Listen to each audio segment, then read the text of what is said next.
She is a co-initiator and she is a co-sponsor of the revolution since our period.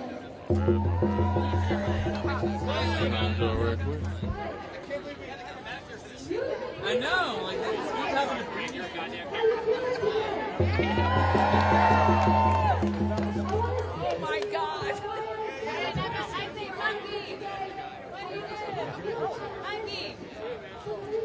Oh, thank you. Oh yeah! Oh yeah, that's so good. Yeah, no kidding.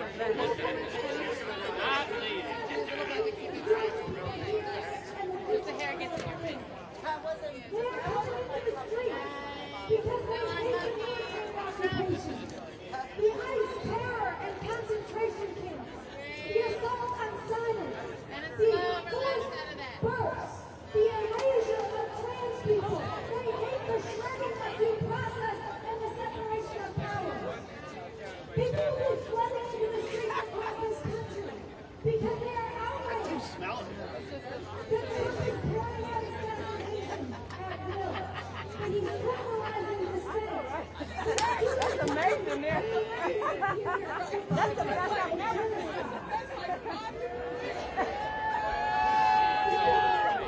President openly defended the most vile, retrograde white supremacy that came out of those chats. Can you take a picture of me in front of this?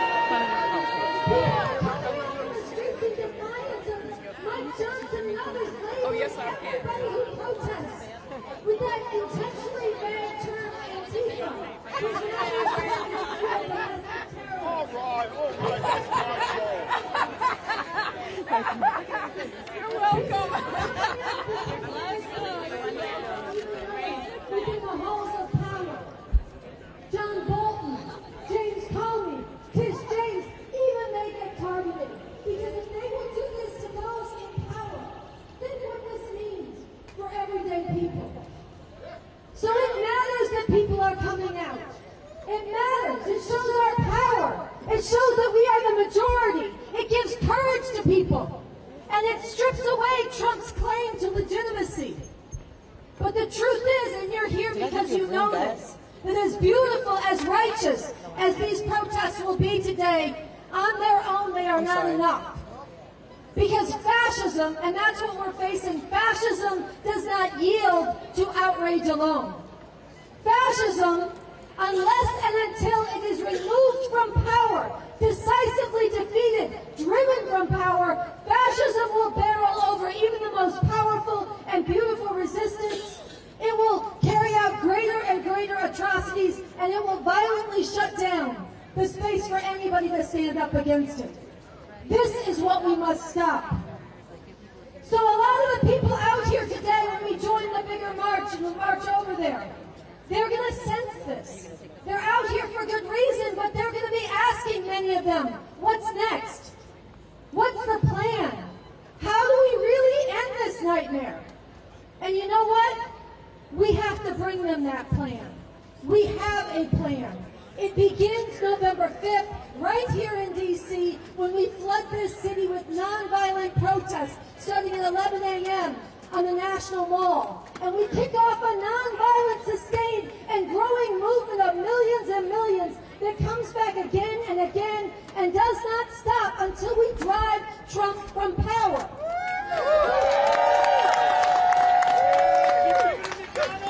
This is possible. It is possible to drive out Trump. This is possible not just because we are the majority, though that matters.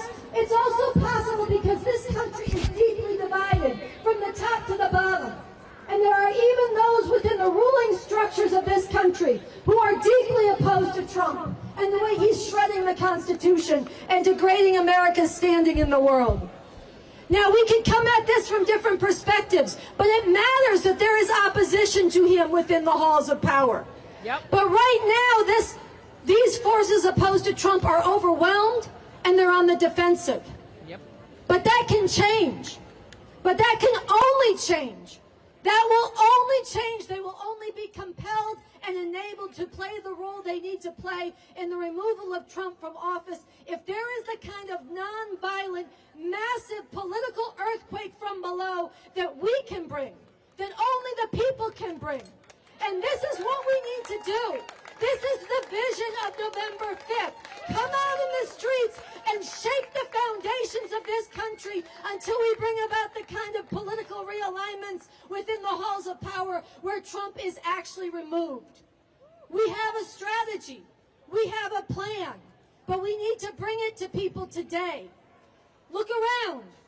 A few hundred people on a mission can make a huge difference among tens of thousands who are agonized but don't know what's next. We need to bring it to them.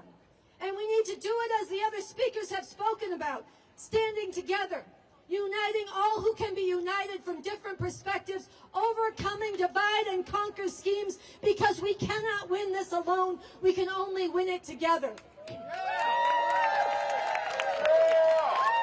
So I want to call on you today, not just to march, not just to chant, but to join us in being on a mission to let the tens of thousands and maybe hundreds of thousands in D.C. and across this country know about November 5th, to come back here.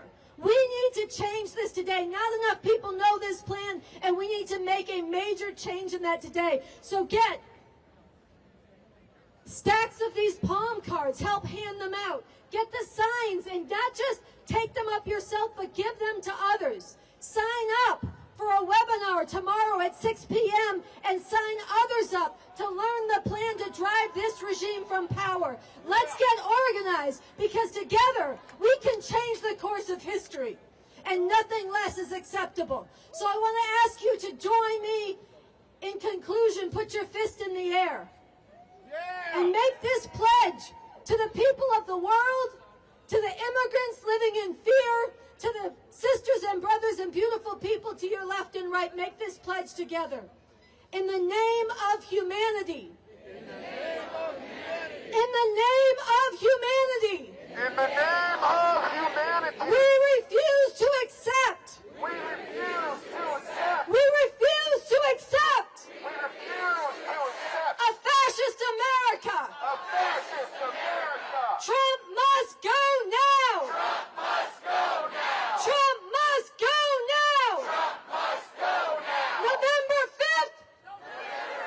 November 5th. November 5th. Flood D.C.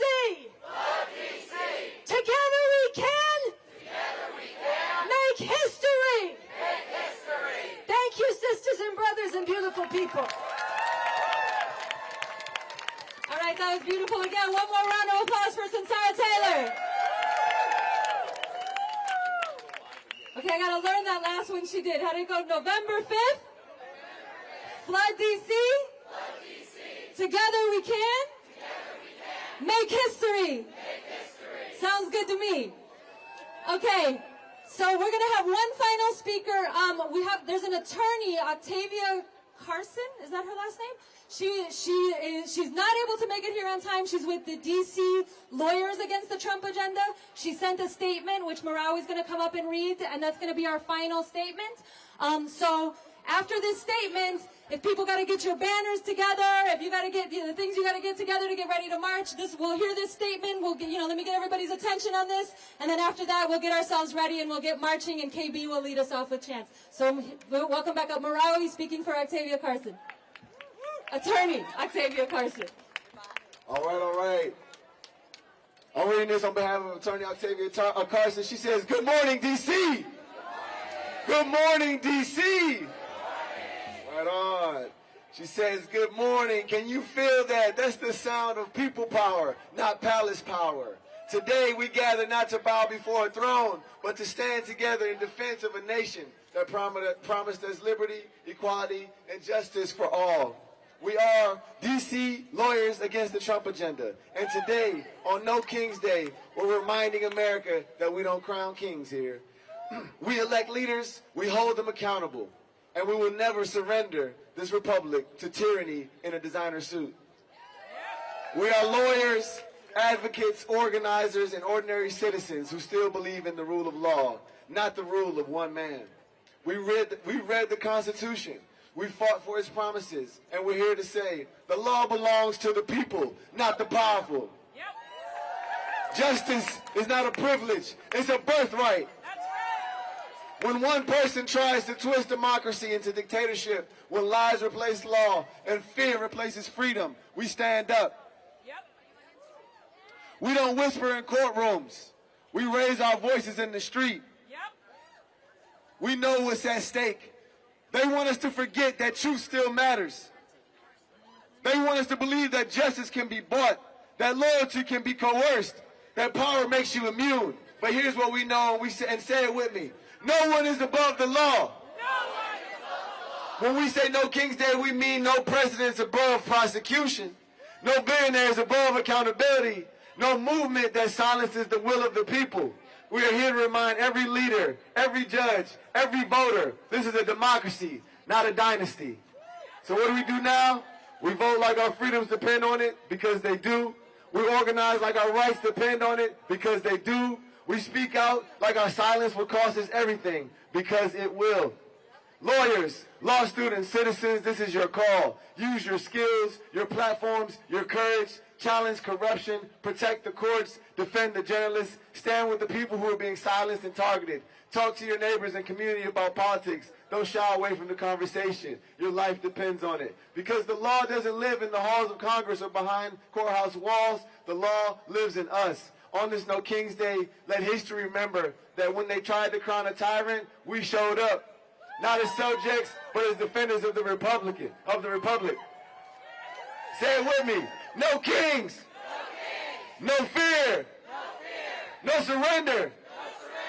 Not now, not ever. This is our America, and we are not giving it back. Thank you, D.C. Keep marching, keep on fighting, and keep believing in the power of the people and the promise of the law. And just to tie that into the local, just remember, when Mayor Bowser tells us that she's protecting home rule, we say that's a lie. She is helping them to take home rule. She's rolling out the red carpet. Now, no amount of concessions will stop those racists in the White House from doing what they want to do. The only thing that will stop them is a movement where she can stand, shoulder to shoulder with us to help defend, because it was created, home rule was fought for by the people and will be defended by the people. And every time she concedes, she interrupts our ability to do that. All right, now, let's go march. Okay, so we can go ahead and people can line up, get ready to march. I see we already got a crew doing that. You can gather wherever you're ready, wherever you can get in there. As Sarah Taylor said earlier, there's palm cards from Refuse Fascism. If people want to take those, you can go to somebody in an orange shirt and get some of those to pass out to people along the way. Go ahead, take it away, KB. Are you marching with us? Can y'all hear me? Yeah! Yeah!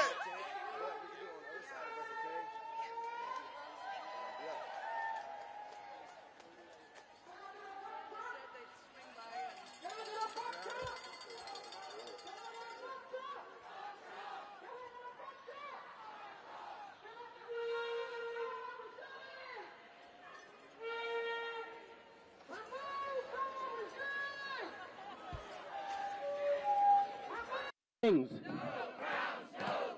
USA where freedom rings. USA where freedom rings. No kings, no crowns. No kings, no crowns. We the people won't back down. We the people won't back down. No crowns, no kings. No crowns, no kings. USA where freedom rings. USA where freedom rings. No kings, no crowns. No kings, no crowns. We the people won't back down. We the people won't back down. Thank you. Back to Lisa.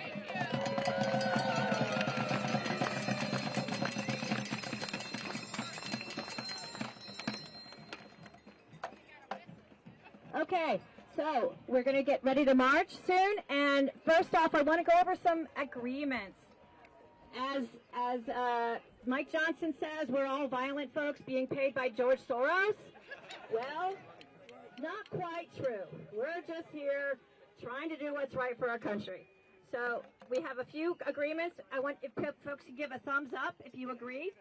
We will love, respect, and accept the interdependence of all lives, including the lives of our adversaries. We will strive for a world free from violence, and we will use actions, words, and symbols consistent with this struggle. We will not use or instigate violent actions against any person or property. This includes verbal, emotional, psychological, and spiritual violence, as well as physical violence. We understand some acting with us face greater systemic risk, and we will actively mitigate that risk as individuals and collectively. We will follow the directions of action organizers or remove ourselves from the action if we are not able to do so. We will not record individuals without their consent, and we will share information about individuals with others only on a need-to-know basis. So if you don't want your picture taken, there's going to be a lot of photographers here. Either wear a mask or have a sign that's going to go right in front of your face. And I get it. Everybody has different levels of risk here, and we need to be mindful of that. We will refrain from initiating conversations with police, and we will refer all police questions.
Que se vaya, que se vaya, que se vaya, Trump. Que se vaya, que se vaya, que se vaya, Trump. Que se vaya, que se vaya, que se vaya, Trump. Que se vaya, que se vaya, que se vaya, Trump. Que se vaya, que se vaya, que se vaya, Trump. Que se vaya, que se vaya, que se vaya, Trump. Que se vaya, que se vaya, que se vaya, Trump. Que se vaya, que se vaya, que se vaya, Trump. Que se vaya, que se vaya, que se vaya, Trump. Que se vaya, que se vaya, que se vaya, Trump. Trump must go now. Trump must go now.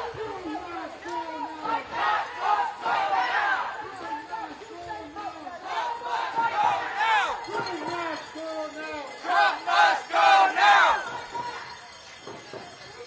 Si se puede. Si se puede. Trump must go. Trump must go. Si se puede. Si se puede. Trump must go. Trump must go. Si se puede. Si se puede. Trump must go. Trump must go. Si se puede. Si se puede. Trump must go. Trump must go.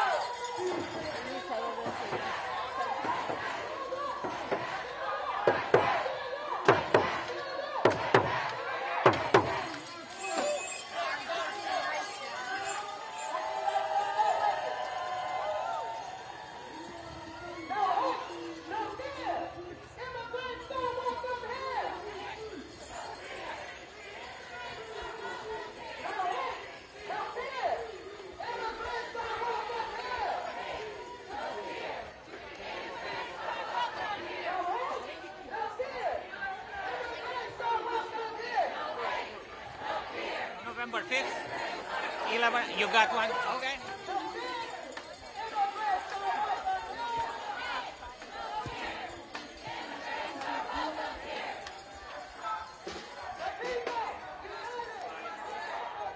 November 5th, 11 a.m., Washington Monument.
a more stately pace for a little while. This is our big moment across the grid. When I say, what do you want? You say, no crowns. What do you want? No crowns. When I say, what do you want? You say, no kings. What do you want? No kings. What do you want? No kings. What do you want? No kings. When I say, what do you want? You say, justice. What do you want? Justice. What do you want? Justice. What do you want? Justice. What do you want? Justice. When I say justice, you say for all. Justice. For all. Justice for all. When I say, what do you want? You say no crowns. What do you want? No crowns. What do you want? No crowns. What do you want? No crowns. When I say, what do you want? You say no kings. What do you want? No kings. What do you want? No kings. When I say, what do you want? You say justice. What do you want? Justice. What do you want? Justice. When I say, what do you want? You say no crowns. What do you want? No crowns. What do you want? No crowns. Let's sing God Bless America as we continue to march. God bless America.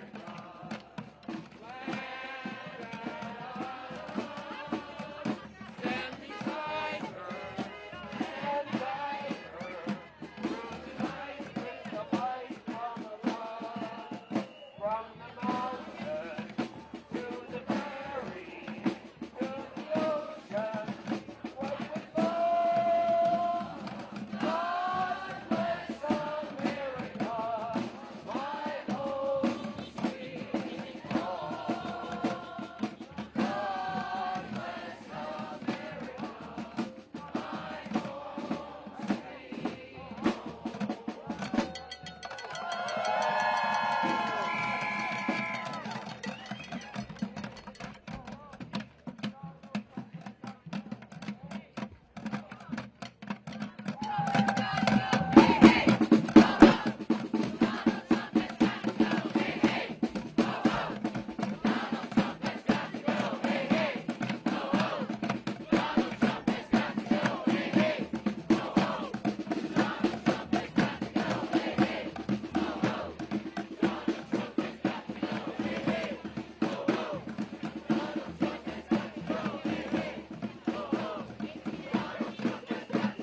down to sleep. What's wrong? Hey, hey, ho, ho. Donald Trump has got to go. Hey, hey, ho, ho. Donald Trump has got to go. Hey, hey, ho, ho.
Donald Trump has got to go. Hey, hey, ho, ho. Donald Trump has got to go. Hey, hey, ho, ho. Donald Trump has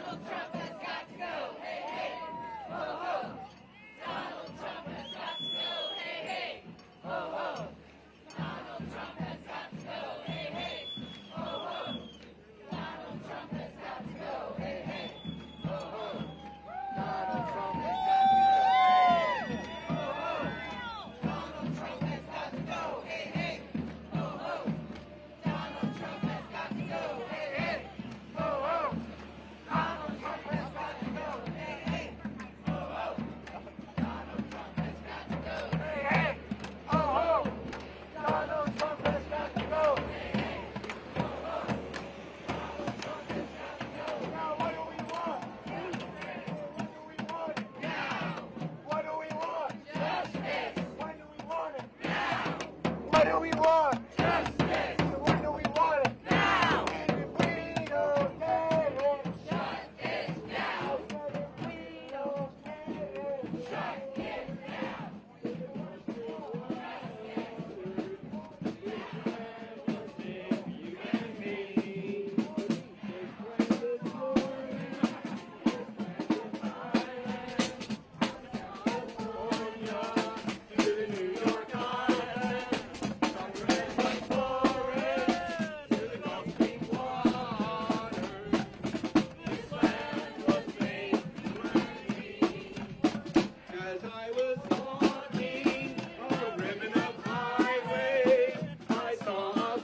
land is your land. This land is my land. From California to the New York Island. From the Redwood Forest to the Gulf Stream waters.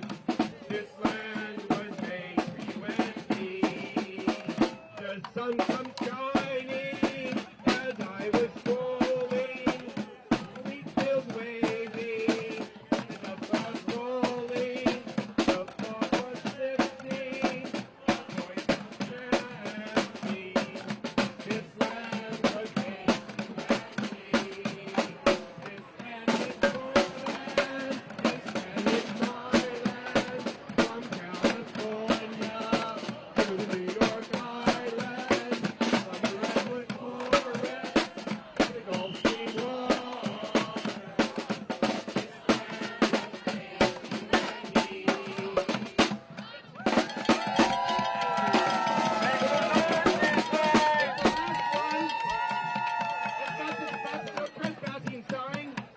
As I was walking, I saw a sign there, and that sign said, no trespassing. But on the other side, it didn't say nothing. Now that sign was made for you and me. This land is your land.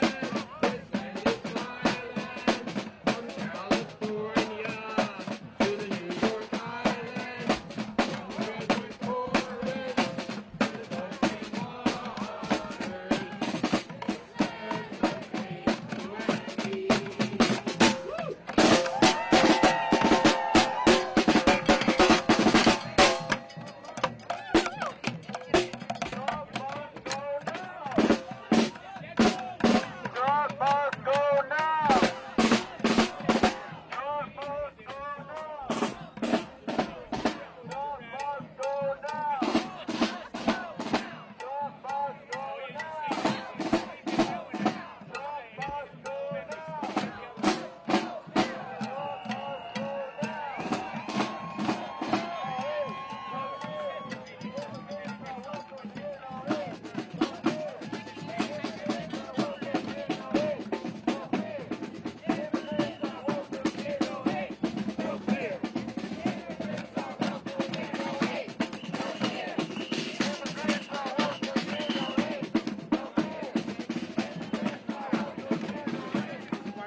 go!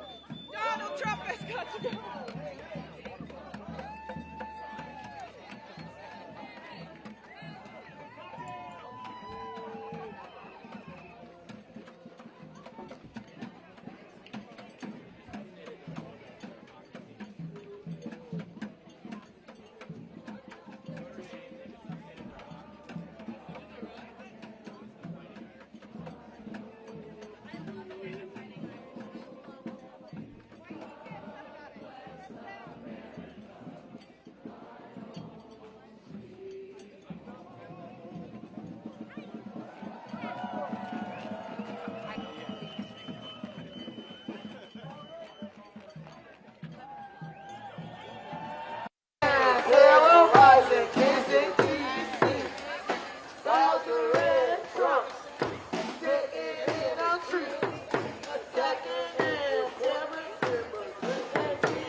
Obrigado. Then we noticed during the show, it just is so crowded in there.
down. No kings, no crowns. We the people won't back down. No kings, no crowns. We the people won't back down. No kings, no crowns. We the people won't back down. No kings, no crowns. We the people won't back down. No kings, no crowns. We the people won't back down. No kings, no crowns. We the people won't back down. No kings, no crowns.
Handcuffs and we will shout. We don't care if he never gets out. We say no, no, no to his king plan. We won't be subjects for him. For it's 1, 2, 3 times impeached for a would-be king. Everybody! Okay, one more time. Take Trump out of the White House. Lock him up in a jail. Get him in handcuffs and we will shout. We don't care if he ever gets out. We say no, no, no to his king plan. We won't be subjects for him. For it's 1, 2, 3 times impeached for the wood.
Small step right here.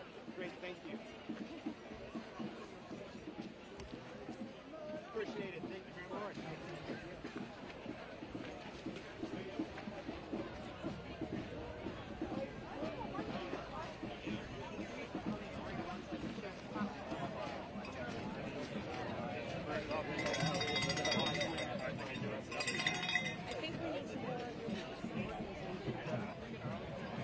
We're getting a little loose. We're playing a little loose right now.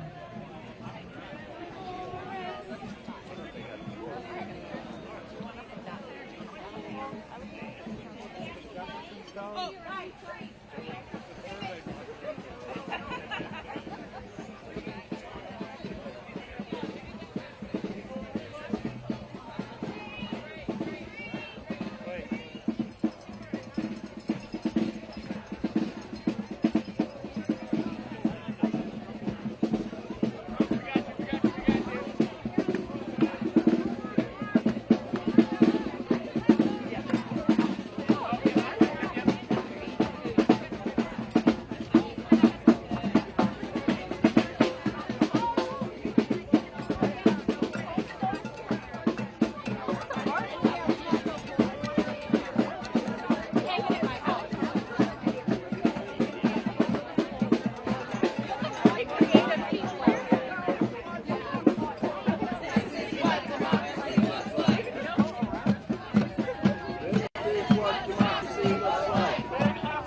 what democracy looks like.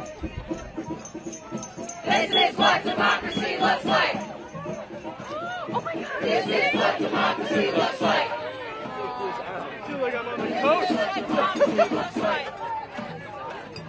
Oh, I feel like I'm back in Galveston.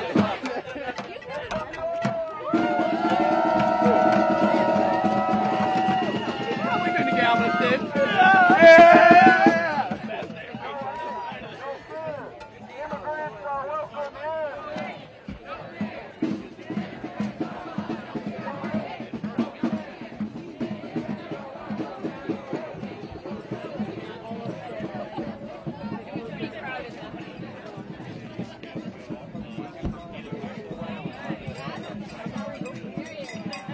This is what democracy looks like. This is what democracy looks like.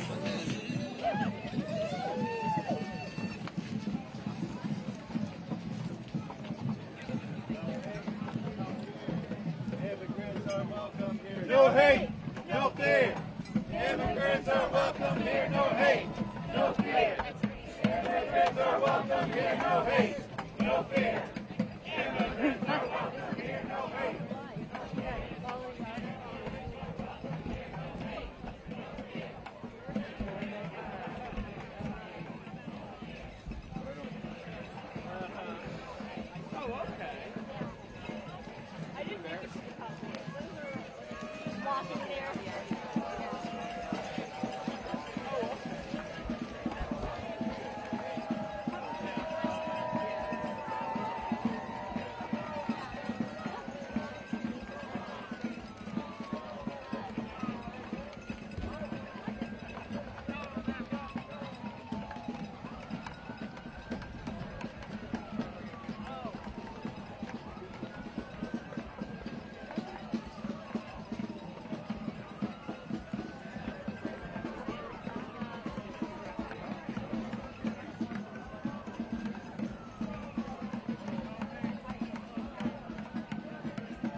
If you can hear me, clap right. If you can hear me, clap right. If you can hear me, clap right. How do y'all feel about our sound system? We're going to do better next time.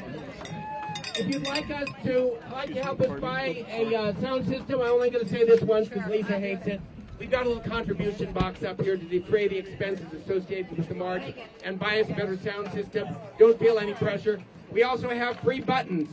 Big round of applause for Bob, who made enough buttons for almost everybody here. The incredible logistics of the march and all the banners and the signs. Bob, thank you so much.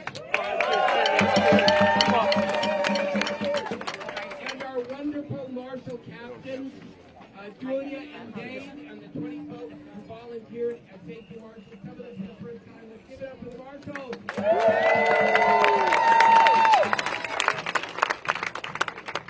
And the drummers, thank you. I've been reminded about the bucket drummers. We love our bucket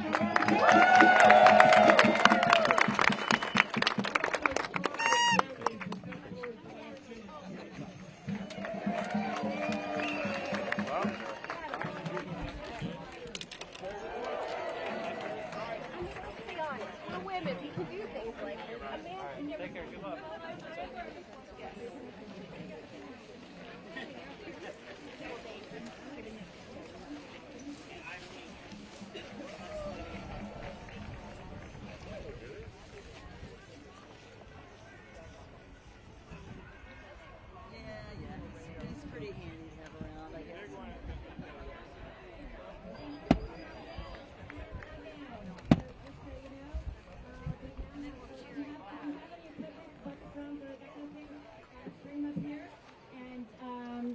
Thank you guys all. It was amazing. I have never been a planner for this kind of a big march before. Well, thank you to our planners.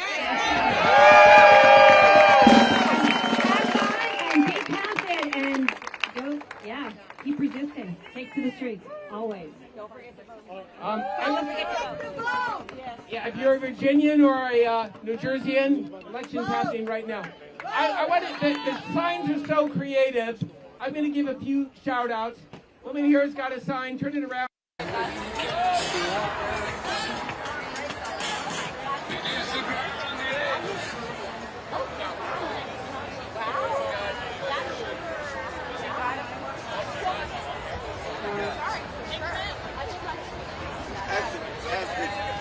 Starts to expand, try to stay to the outside as much as you can. Yeah. We're growing right as we're getting to the, and then we're about to.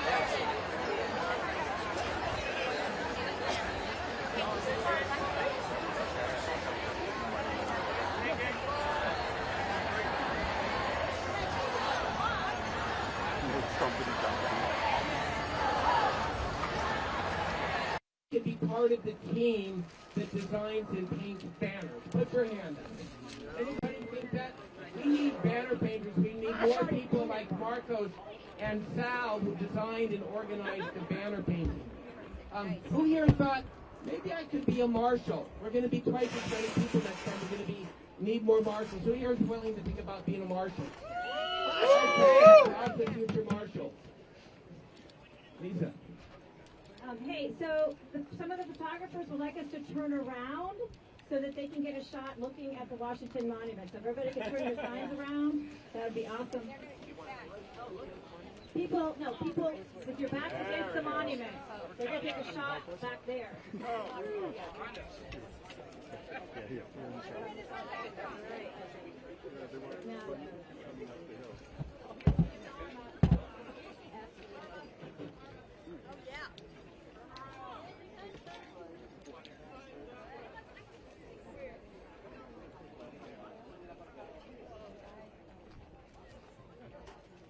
Okay, thank you. I'll just turn back around now.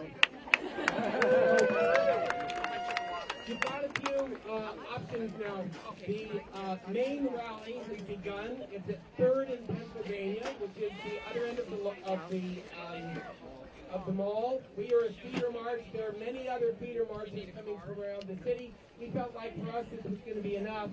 If your plan is to walk up to the next, to the big rally, please take your signs with you, your flags with you. If you want to carry a big banner that you don't own, just have a word with me or Lisa and arrange to get it back to us. Who here is planning to walk to the big rally? Don't go yet. So you'll all be marching down the mall. The safety marshals might or might not be with you, but you'll be nice and safe on the mall. You'll have a blast. You can also walk to one of the metros and go home. Some of us are going to No King's Action back in the suburbs. We are planning to leave and go home from here. Not so many. Some. Okay. Two final requests for when we break up. One, the Park Service is short-handed because of the shutdown. Take everything you brought, including your sign. You think everybody wants your sign. Nobody wants it as much as you. Keep it with you. Carry it away. Use it next time.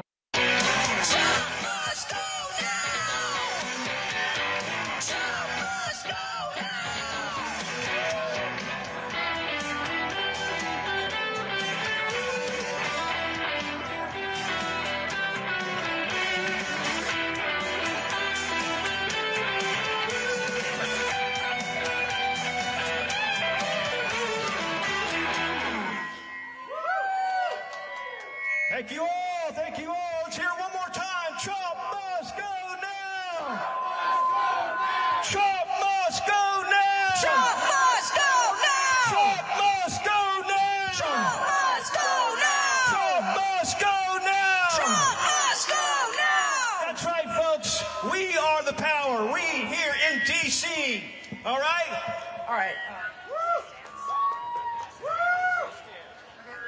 All right, we're going to play a song for you. It's called DC Stands, because that's exactly what we're doing. We are standing up for our rights. We are standing up against fascism. And God damn it, we are going to beat this shit. All right?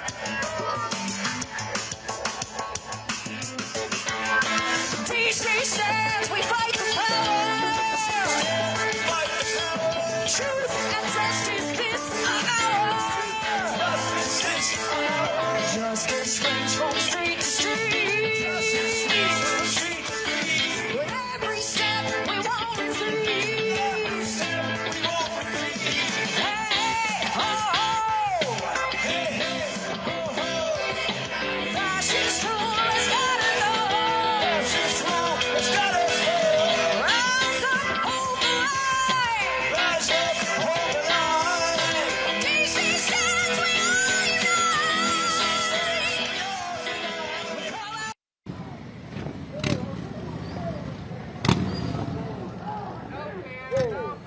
Give it up, give it up, give it up.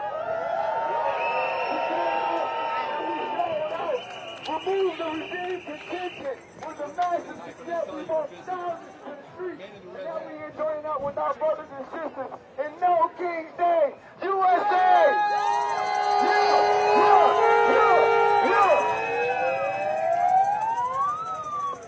I said no king! Hey! Hey! Remove the regime! Say remove the regime! I said no king! Say no king! Remove the regime! Say remove the regime! Up with liberation! Up with liberation! Down with occupation! Down with occupation! Up with liberation! Up with liberation!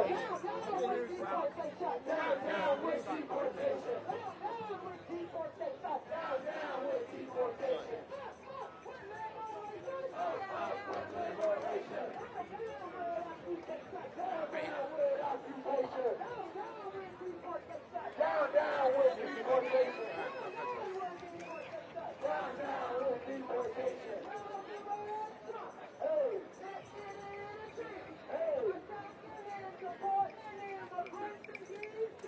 Hey, Bowser and Trump are sitting in the tree. Yeah, attacking and deporting immigrants in D.C.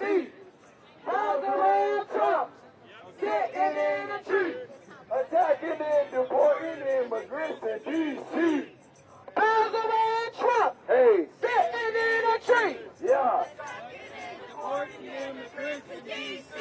Yeah, Bowser and Trump, hey, sitting in a tree. Okay. Attacking and deporting immigrants in D.C. Bowser and Trump, yeah, sitting in a tree. Yeah. Attacking and deporting immigrants in D.C.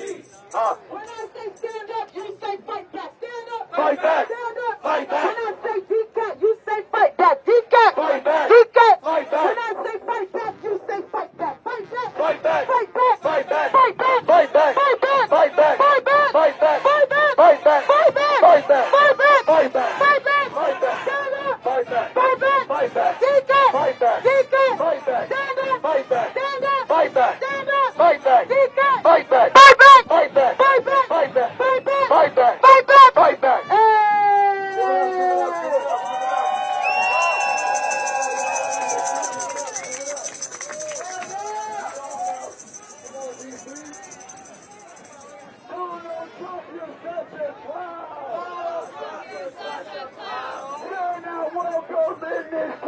You're not welcome in this town. Donald Trump, you're such a clown. Donald Trump, you're such a clown. You ain't welcome in this town. You're not welcome in this town. Donald Trump, you're such a clown. Donald Trump, you're such a clown. You're not welcome in this town. You're not welcome in this town. You're not welcome in this town. You're not welcome in this town. You're not welcome in this town. You're not welcome in this town. No king.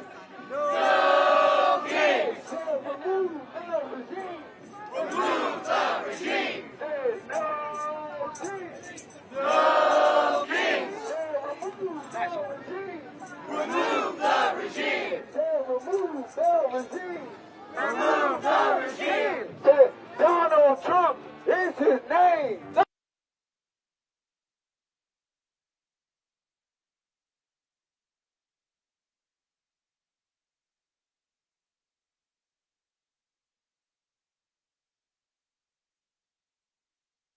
Donald Trump is his name.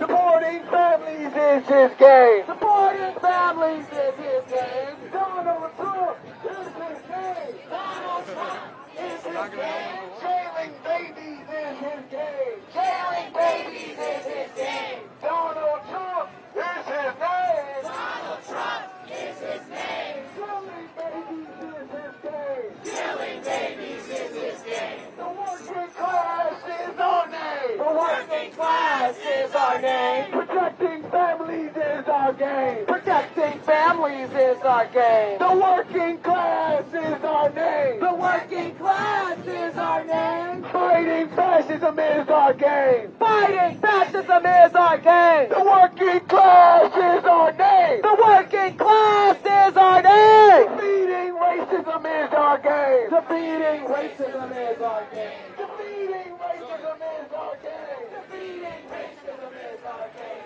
Feeding families is our game. Feeding families is our game. Universal health care is our game. Universal health care is our game. Universal health care is our game.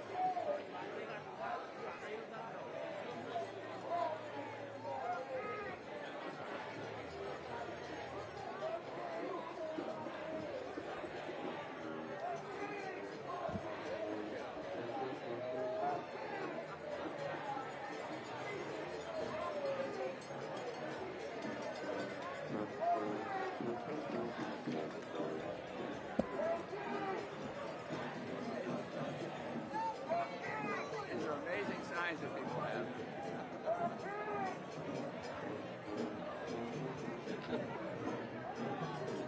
My costume's been around since the War of 1812.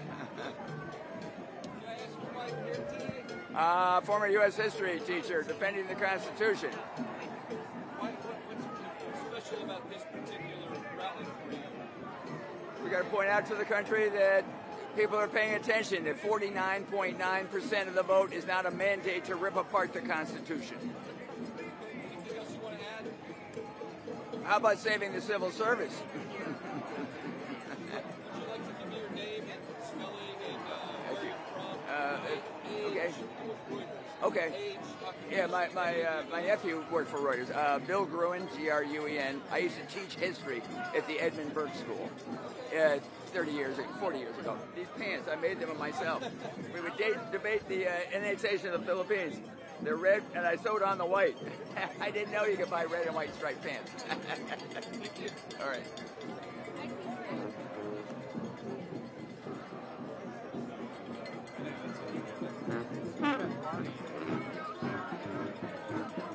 Of the Trump regime, the fall of the Trump regime, the fall of the Trump regime. Here in this region, trading and living in peace with one another until people wearing collars like me decided to displace them. And so we gather to remember that the land that we stand on is sacred land. And we acknowledge those who have come before us. We acknowledge the descendants of formerly indentured servants, then becoming slaves who traded with those indigenous Americans on this land. And so you are standing on holy ground. Amen.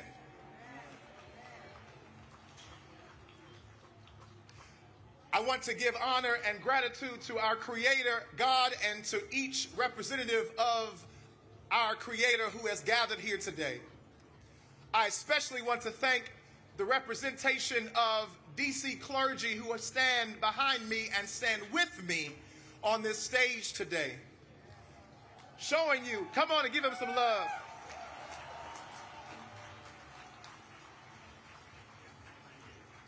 Standing with me today is Pastor Mark Thomas Standing with me today is Rabbi Esther Letterman. Standing with me, yeah, come on, give him love. Standing with me today is Pastor Christopher Zacharias and Reverend Anthony Moore and Reverend Gail Fisher Stewart and Minister Stephanie Thomas Gordon and Brother Sim Singh Atariwa, and Reverend Terrence McKinley and Sister Nada Zaldi.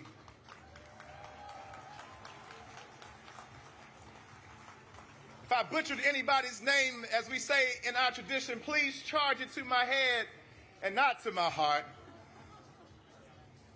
In my tradition, there is a story in the book of Daniel in the 3rd chapter. It's a story that you can find in the Hebrew Bible. It's about 3 brothers named Shadrach and Meshach and Abednego. And there was a king in the land in those days.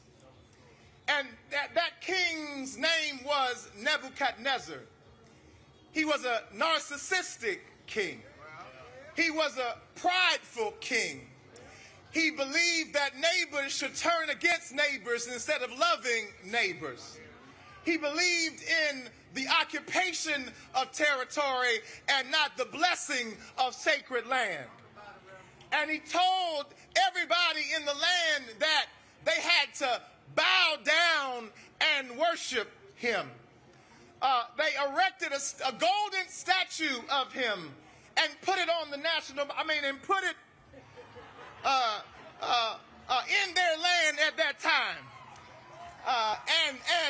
And those 3 brothers who were gathered there, those 3 sacred vessels of holiness, they refused to bow to that king.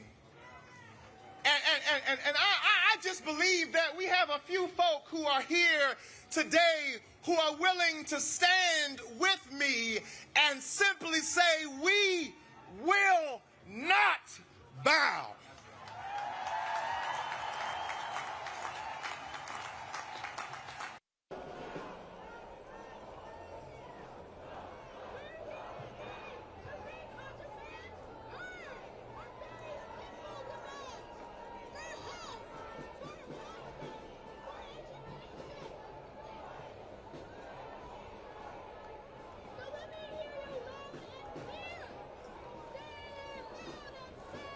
Please.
guys, roll together. 3.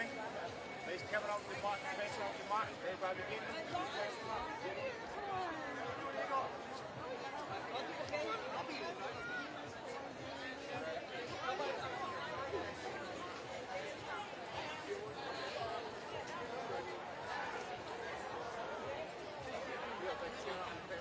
A lot of intelligence to twist their minds out.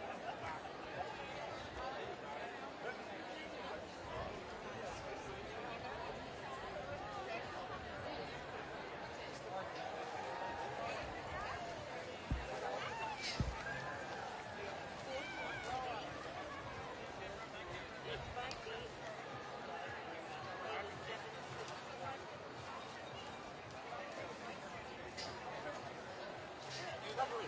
Oh, lovely. Thank you. Can I get a picture? Absolutely. And two sides. Oh, somebody. Yeah. Oh.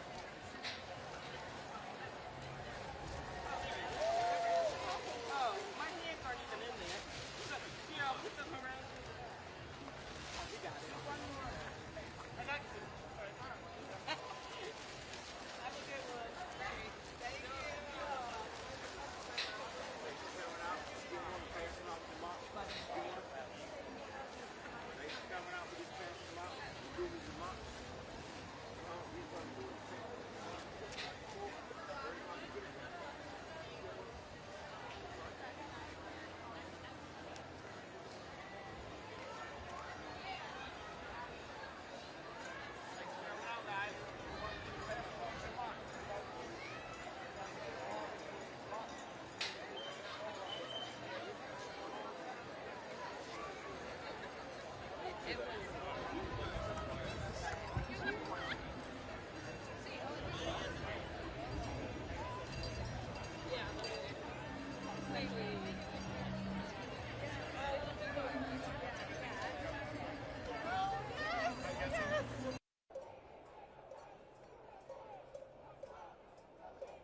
am everything Donald Trump loves.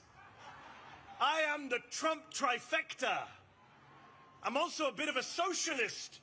But shh, don't tell Stephen Miller. He alarms quite quickly.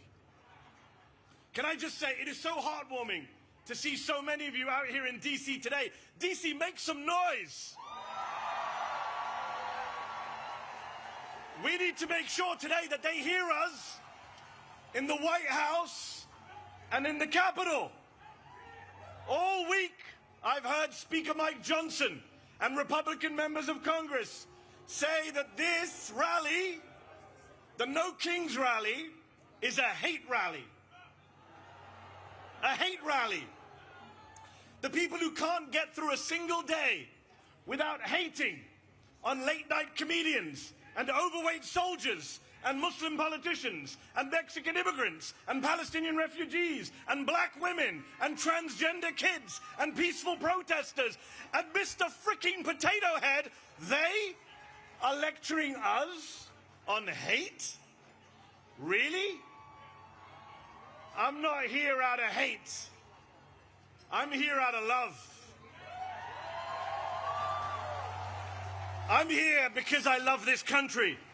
I love America. I love the First Amendment. I love our democracy. I love our diversity. Yes, our diversity.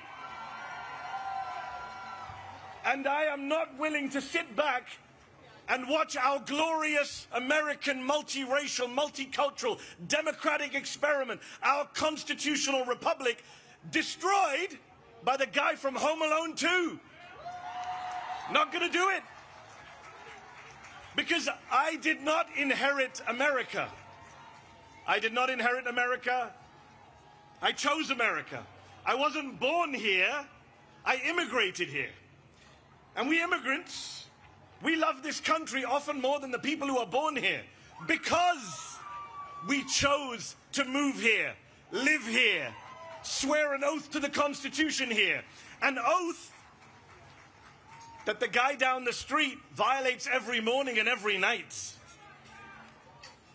The great irony is, of course, that Donald Trump is the son of an immigrant, the grandson of an immigrant, and married to an immigrant. In fact, 2 of his 3 wives were immigrants, proving yet again that immigrants will do the jobs that even Americans are not willing to do.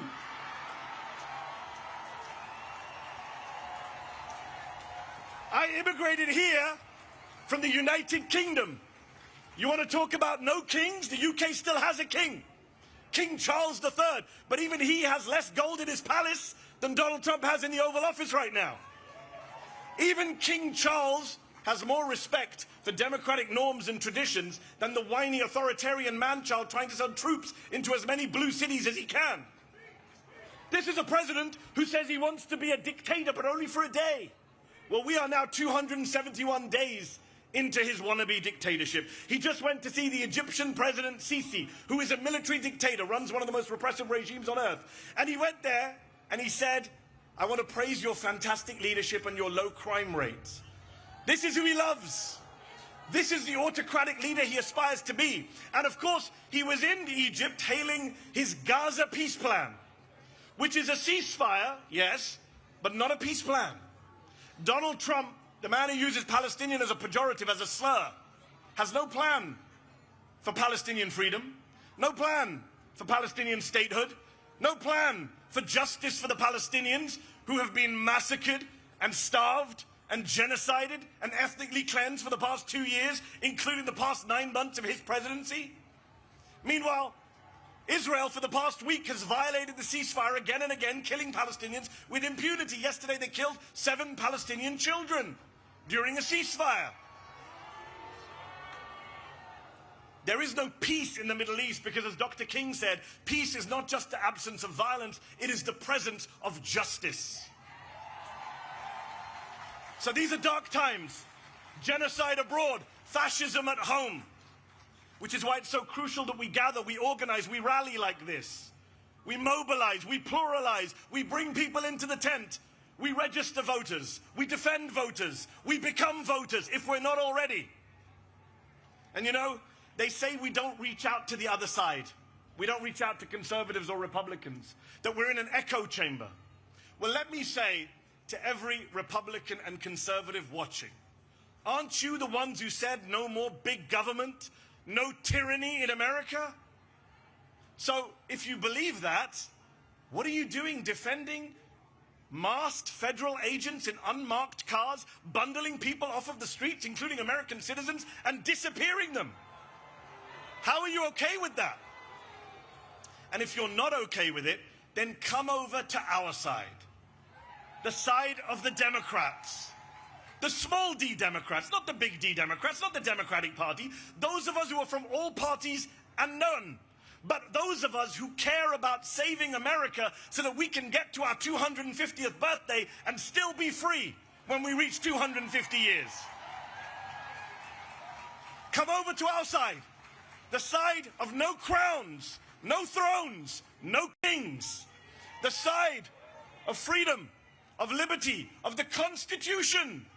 The First Amendment, the Fourth Amendment, the 14th Amendment, the 22nd Amendment, which says 2 terms means 2 terms.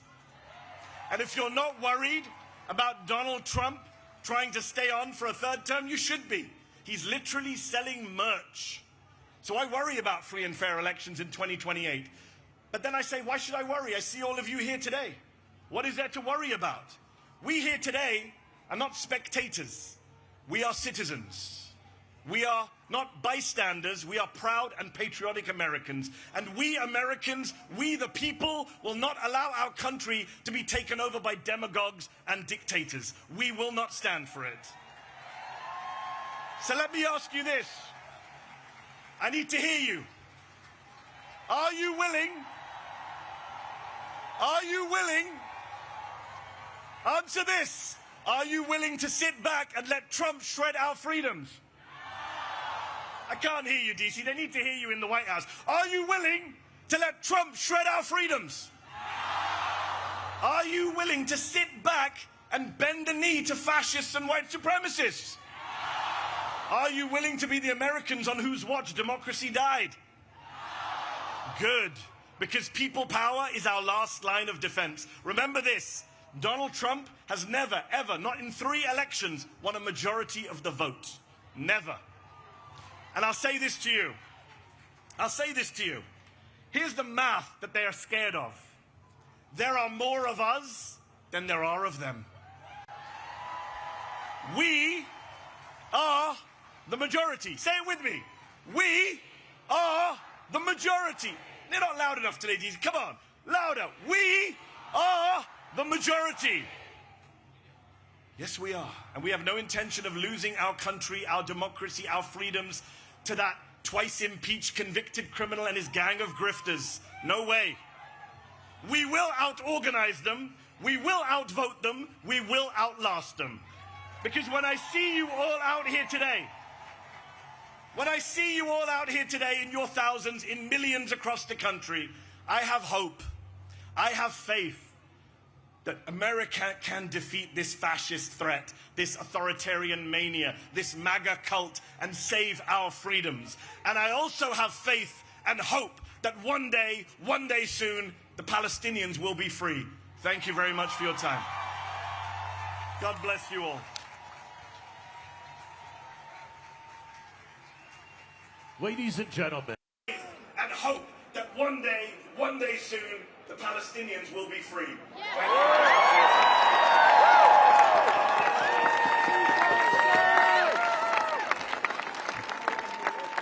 Ladies and gentlemen, let's give a warm Washington, D.C. welcome to Deirdre Schiefman, Chief Political and Advocacy Officer of the American Civil Liberties Union.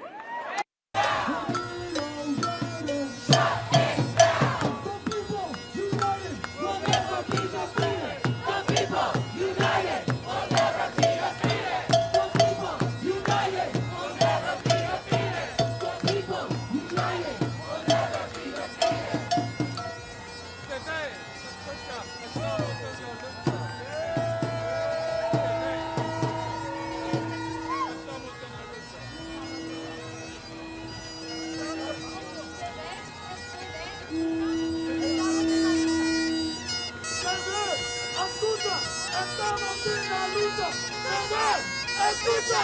Estamos en la lucha. Se ven, escucha. Estamos en la lucha. Se ven, escucha. Estamos en la lucha. Se ven, escucha. Estamos en la lucha. Se ven, escucha. Estamos en la lucha. Se ven, escucha. Estamos en la lucha.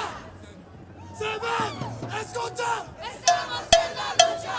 Se ven, escucha. Estamos en la lucha. Se ven, escucha. Estamos en la lucha.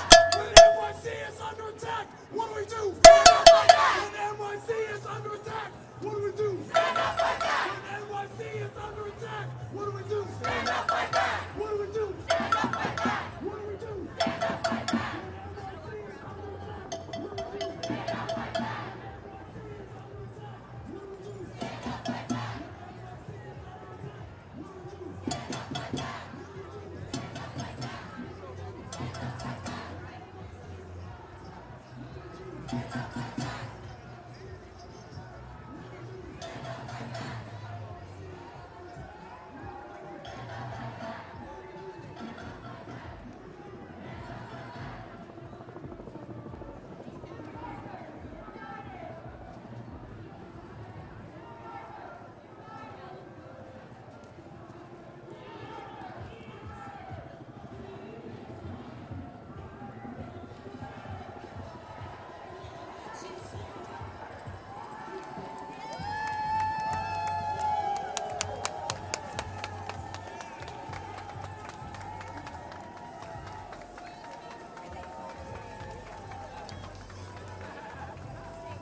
I want to thank every last one of you. I want to thank all the organizers with 5051. I want to thank Political Revolution, who's a national partner. But I want to thank our children. I want to thank our teachers. I want to thank your hearts for doing this and being out here in the street when they tried to make you afraid.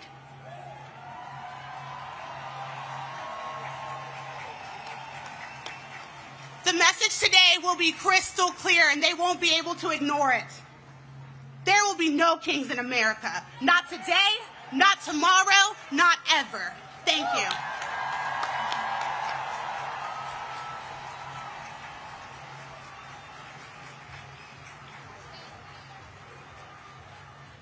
Please welcome to our stage Oliver Marino from Immigrant Legal Resource Center and member of El Colectivo de Familias Migrantes, and Afeni Evans, community organizer with the Fair Budget Coalition.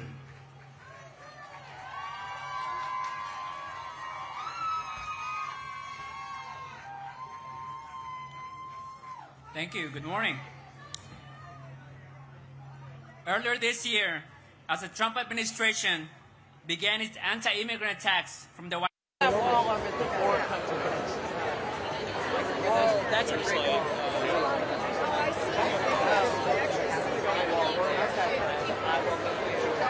I think I see Vicky. Walk to the rainbow. Rainbow with the skull.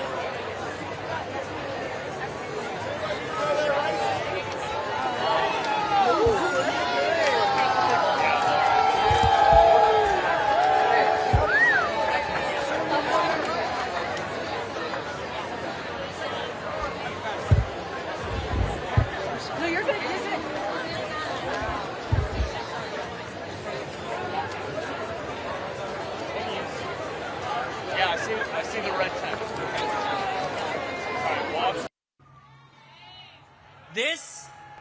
This is still happening. Just a few blocks from here, people have been racially profiled, handcuffed, and put in vehicles and taken. Sometimes they're transferred to detention centers hundreds of miles away in states like Louisiana, Alabama, and Georgia, away from family and away from legal counsel. And to be clear, here in D.C., the anti-immigrant attacks have come not only from the White House, but also from our own mayor, Mayor Bowser. Mayor Bowser tried to repeal D.C.'s Sanctuary Values Act, a local law that limits collaboration between MPD, the local police, and ICE. But while politicians have failed us, it's been D.C. residents that have stepped up.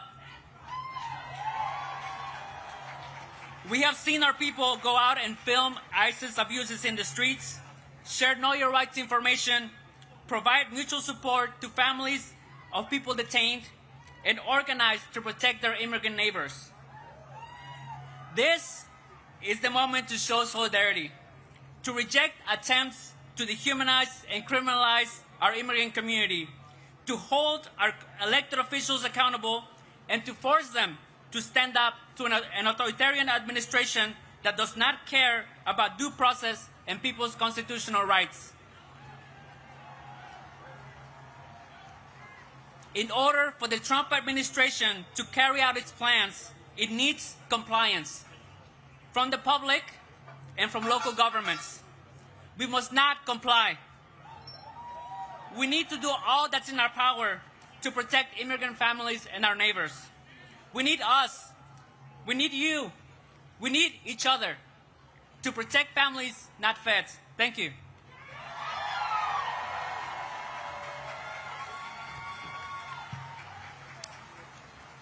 Peace, y'all. My name is Afeni, and I'm a community organizer with the Fair Budget Coalition here in D.C. And this is my appeal. In 1792, when the French monarchy was abolished, the people established a new republic. When that one didn't quite work out, it was a military dictatorship. Yikes. It was abolished in 1848, and a second republic was established. But that one didn't quite fit. So their third republic was erected in 1870. That republic didn't smell right, though. So they tried a fourth republic in 1946. And the republic that we are witnessing right now in France was established in 1958.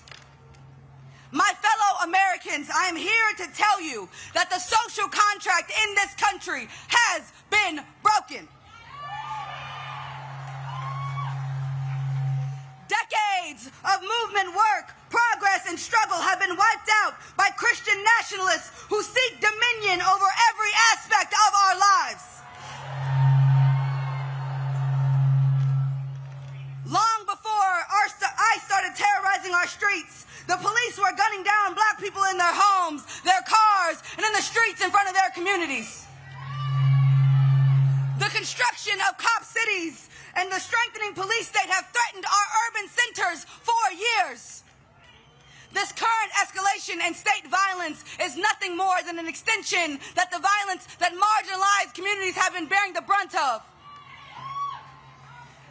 This republic was sold as our American dream. Home of the free, land of the brave. Yet, it has produced the outcome that we are currently experiencing. A system that edifies oligarchs and creates false monarchs. The society that we live in is what got us here. It is what brought us to this fever pitch. But we do not have to stay here. Now, more than ever, we need to reimagine a society that holds all of our humanity to the highest priority. We need a humane economy. We need well-funded public education. We need affordable housing and health care that does not bankrupt families that are just trying to get by. We need strategic youth investment in music, arts, and recreation. Our children need access to full, clean water and fresh food.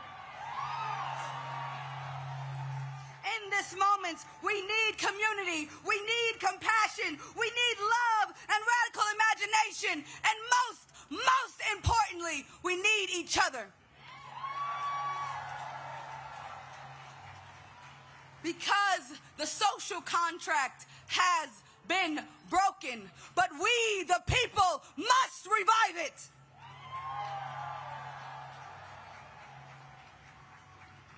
We, the people, can be stewards for a land of the free. We, the people, can be brave and make this broken house into a home for all of us. Because we are the source of power in this country. Our labor, our taxes, and our faith keep this system going. So we must have the revolutionary hope that collectively we, the powerful people, have the capacity to create something better. I'm here to tell you that we must be audacious in our pursuit of fulfilling that generational mandate.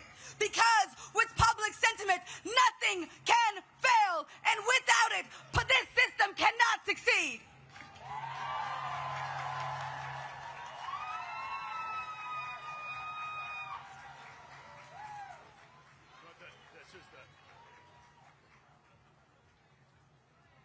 And now, welcome to the Snow King stage, an American science educator, engineer, comedian, television presenter, inventor, keynote speaker, and author. He is a respected champion of scientific literacy who has challenged opponents of evidence-based education and policy on climate change, evolution, and critical thinking. Please welcome Bill Nye, the Science Guy. Woo!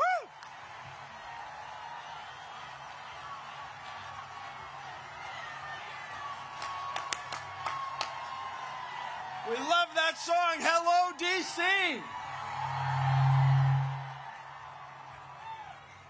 Fellow citizens, it is wonderful to see so many of us out here today. We are here for the same reason our ancestors gathered here in 1776. We want our government to run without a king. Our government is based on ideas embodied in the Constitution. Among other remarkable features, it guarantees our freedom to speak, as we're doing here today. Rather than doing one monarch's bidding, we have agreed to form a democracy, to work together, and to follow the laws that derive from it. No thrones, no crowns, no kings.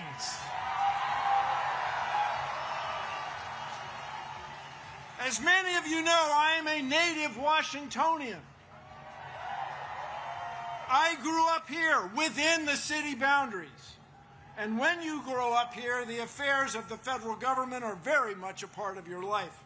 I remember well sitting on my father's shoulders and waving to astronauts as we, as a nation, celebrated their accomplishments back in 1964.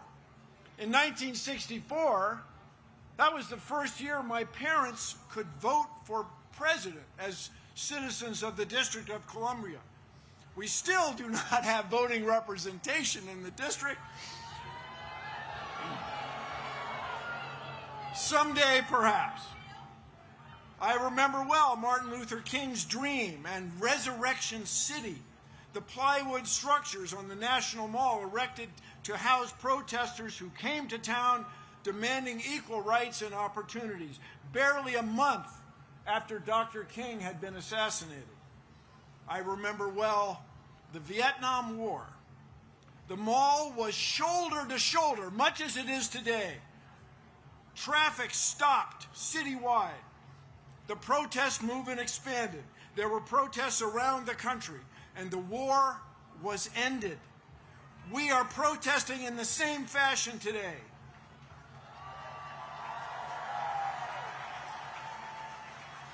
Only today, the stakes are higher. Rather than abandoning a war against an elusive, perhaps sometimes imaginary foe, we are confronting the possible end of our republic. We are here to tell our lawmakers that what's going on in our government is wrong. They must stop the abuses of this petulant president and his circle of sycophants. No thrones, no crowns, no kings.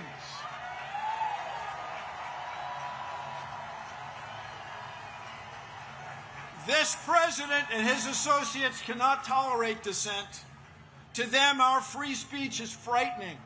They are arresting people and denying due process in courts. They've tried to silence television hosts. They're trying to fire or indict civil servants, prosecutors, judges, even their own cabinet members.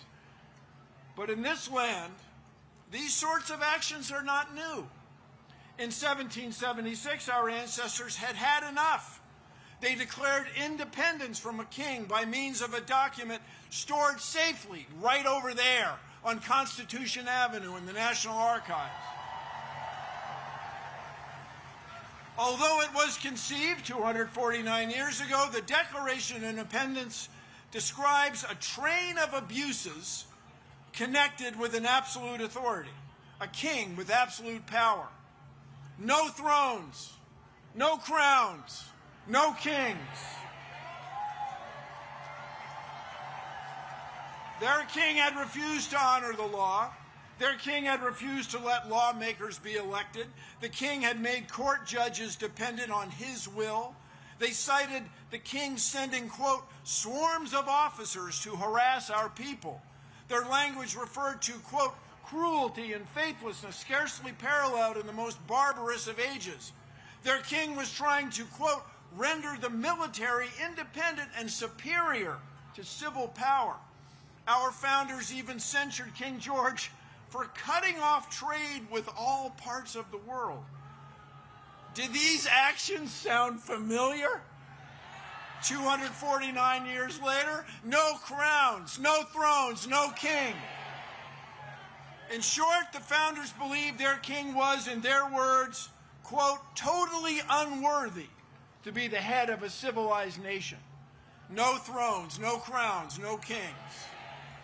Although the United Nations has been the world's leader, and although the United States has been the world's leader in science for decades, this president and the members of his cabinet even fail to accept scientific facts. Contrary to Article 1, Section 8 of the Constitution, they do not promote the progress of science. They suppress it to the detriment of our health, well-being, and international competitiveness. It is a formula for failure. How did we get here? It hasn't been one instance of abuse of the power of executive order by this president. It hasn't been just one twist in a court ruling. Instead, it has been years in the making.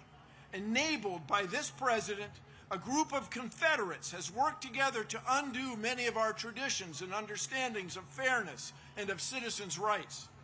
And they've done this through an odd legal tactic to overwhelm our court system with legal game after legal game, trying to hold or impound money secretly in order to let legal deadlines pass, to pretend that people they don't know, who are from different backgrounds, are somehow not quite citizens and not worthy of respect under the law. No thrones, no crowns, no kings. Let us now raise our voices. We are here demanding a return to the rule of law. Let the world know that we will suffer no king. We will put the United States back on a course to lead the world in fair governance. Together, no thrones, no crowns, no kings. Thank you all. Let's change the world.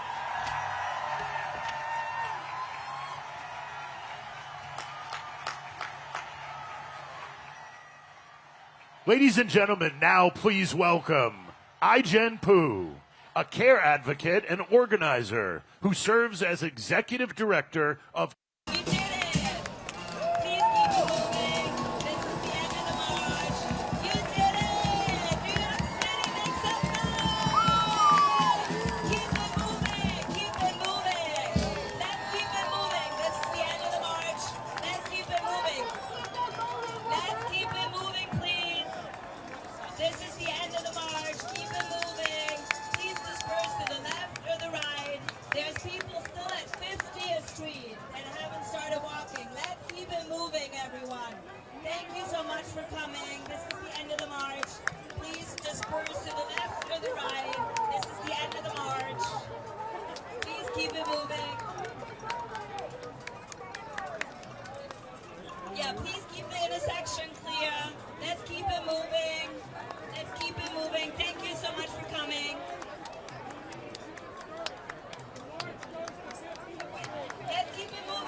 Keep it moving, left and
idea has been a constant for 249 years, since the Declaration of Independence, and the notion made famous by the Gettysburg Address of a government by, for, and of the people. Say it again.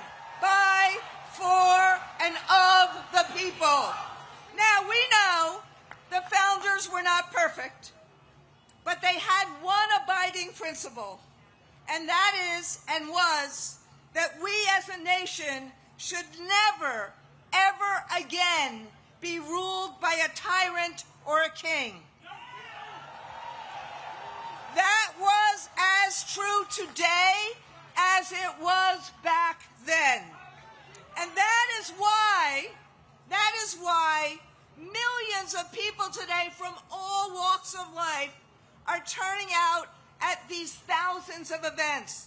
Republicans, Democrats, independents, black, brown, white, this 68-year-old Jewish baby boomer, Muslim small business owners, Christian Gen Zers. This is, as IGen said, we are the majority of America. And what do we want? What do we want? We want the promise of America for everyone. We want a voice in our future.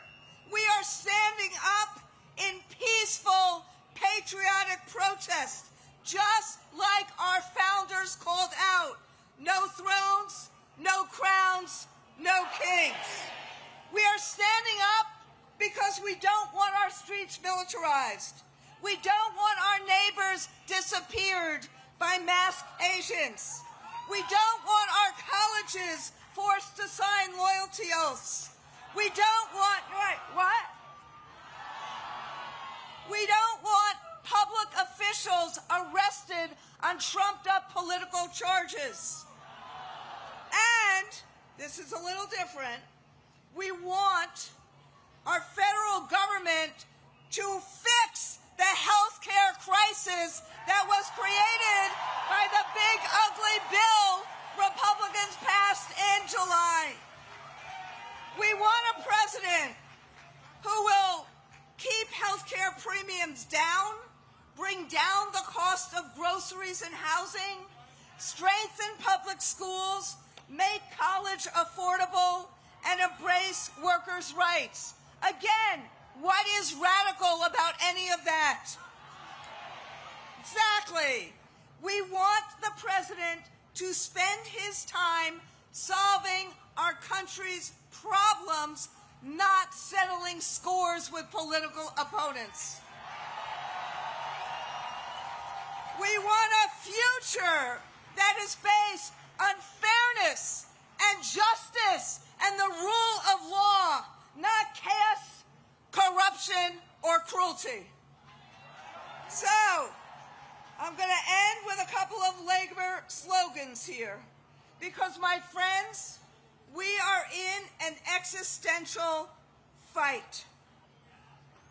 And right now, we all have to organize and be stronger and bolder, because no one is going to save us but ourselves. So, we got a lot of sayings in labor, but the first one is, when we fight, when we fight, when we fight, and the second is, the people united will never be defeated. The people united will never be defeated. The people united will never be defeated or divided. Either one is fine. So, are we united today? Will we fight for our democracy? Will we fight for the promise of America? This is about loving America, right? So we're sending a clear message to the president. Rather than smearing those calling out problems, solve those problems. So today, no kings, tomorrow, freedom. Today, no kings, tomorrow, freedom. The masked men to let them go home to their kids. Rap rapid responders and everyday citizens are being intimidated, beaten, tear gassed, simply for recording, for honking their horns, for blowing a whistle.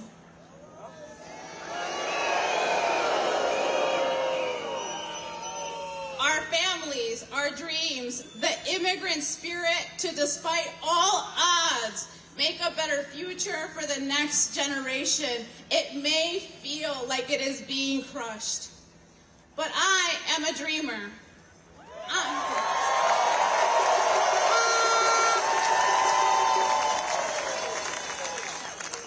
I know what it's like to come home when you are 5 years old and your dad is not there. And I am still standing.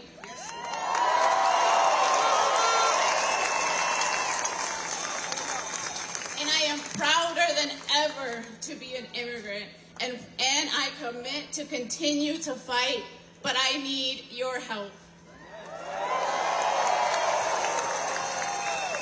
Here's how you can help. Join a rapid response network. Visit, shop, eat in our towns, in our neighborhoods. Cicero, Hermosa, Belmont Cragen, Little Village, back of the yards.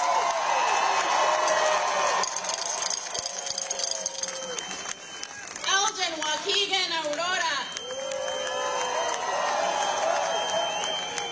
Donate to our organizations. Donate to the Resurrection Project. Donate to ICIRR. Donate to OCAD. Buy your whistle and take it everywhere you go.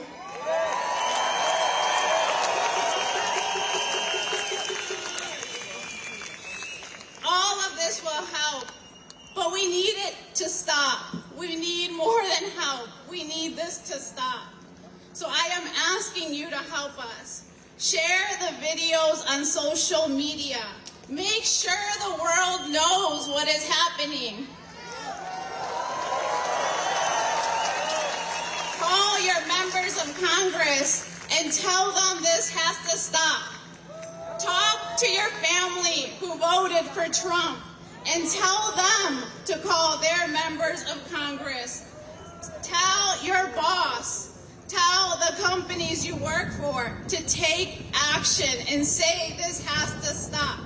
Public opinion is shifting, but we have to make it faster.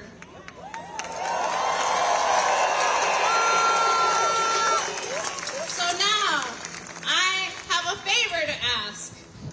Our people are at home right now, and they are in a lot of pain. So I'm wondering if you will repeat after me and send a message to them. Let's get started. So, dear immigrant. Dear construction worker. Dear tamalera. Dear car wash worker. Dear immigrant mom, dad, grandma, grandpa. Dear immigrant friend. Dear little brown kids. You are loved by your city. Chicago loves you. We are so sorry this is happening to you. But you have our promise that we will make it stop.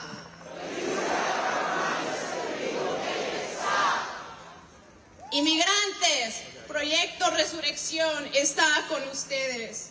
Lamentamos tanto lo que está pasando, pero saldremos de esto juntos. ¡Que viva los inmigrantes! Thank you.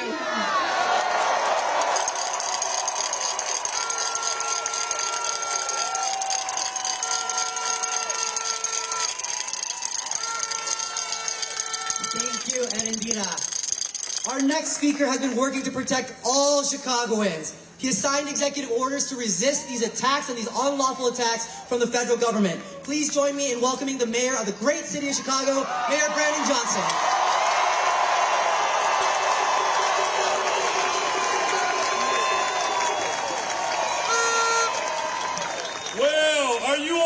to defend this democracy? Are you ready to fight fascism?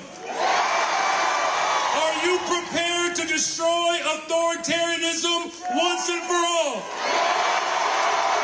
Well, let the world hear you. No kings. Now listen, there are those in this country that have decided, after the behest of this president, to declare war on Chicago and American cities across this country. They have clearly decided that they want a rematch of the Civil War. But we are here to stand firm, to stand committed, that we will not bend, we will not bow, we will not cower, we will not submit to the authoritarianism that is coming down.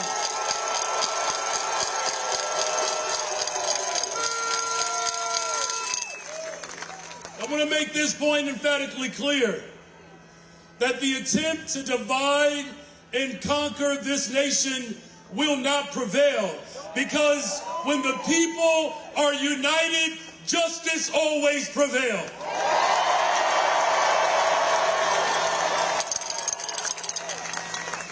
Donald Trump is using ICE as his private, militarized, occupying force. The only other entities that are funded greater than ICE are the United States military and China's military.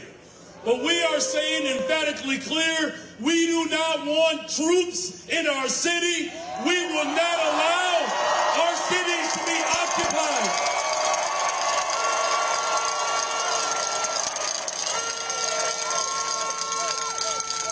Now here's the last and final point. We have to be absolutely clear of not just what we're fighting for, but what we are looking to tear down. Donald Trump just shifted the largest concentration of upward wealth into the hands of the ultra-rich and large corporations in the history of this country.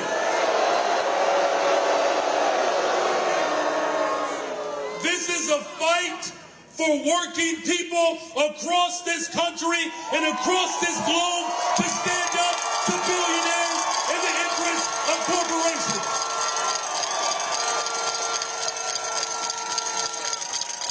Now, there are some billionaires and corporate leaders that want us to have sympathy for them, and they have just received the greatest tax cuts at the expense of health care and housing and education and transportation and good paying jobs. So here's what we need to do in this moment. If my ancestors as slaves can lead the greatest general strike in the history of this country, taking it to the ultra-rich and big corporations, we can do the same today. I'm calling on black people, white people, brown people, Asian people, immigrants, gay people from around this country to stand up against tyranny and to send a clear message to the ultra-rich and big corporations. We are going to make them pay their fair share in taxes to fund our schools, to fund jobs, to fund health care, to fund transportation. Democracy will live on because of this generation. Are you ready to take it to the courts and to the streets? Cities around the world, we have declared that we will defend our democracy. We will defend our humanity. We will tear down tyranny, and we will do it together. God bless you all. God bless the greatest city in the world, the city of Chicago.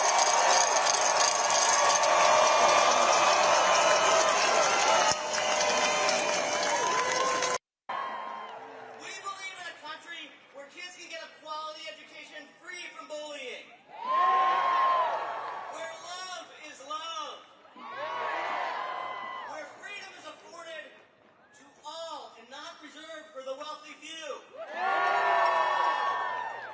That is America.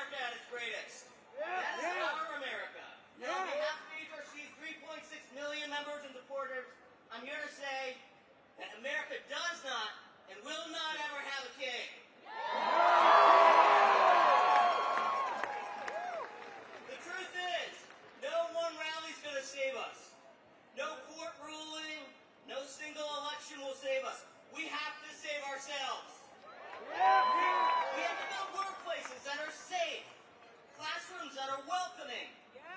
Communities where we see each other not as our enemies, but as our neighbors. And we must always resist the temptation to believe only in the worst of this country. That's what he wants. He wants us to be defeated. Are we going to be defeated? No! He wants us to be silent.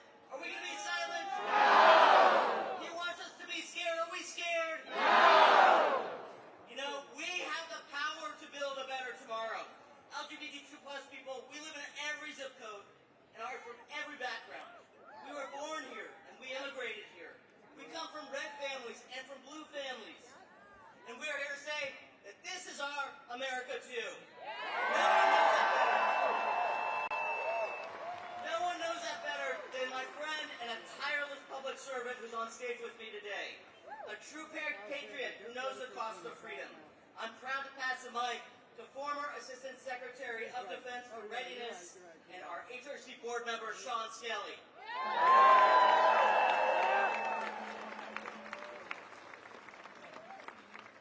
Good afternoon, D.C. As Jay said, I'm Sean Skelly, a retired Navy officer, a former Assistant Secretary of Defense, and I serve on the board of the Human Rights Campaign. I'm a proud trans woman who loves our country. Who's put my life on the line for our country and our rights. And I will fight for it now using all the rights that the Constitution gives us, and I swore an oath to defend. I was proud to recently serve alongside thousands of transgender service members who have served with honor, skill, and courage. They have protected us while their own Commander-in-Chief and Secretary of Defense have vilified them and denied their right to exist. Anyone who serves in uniform deserves so much better than what this tainted chain of command has to offer.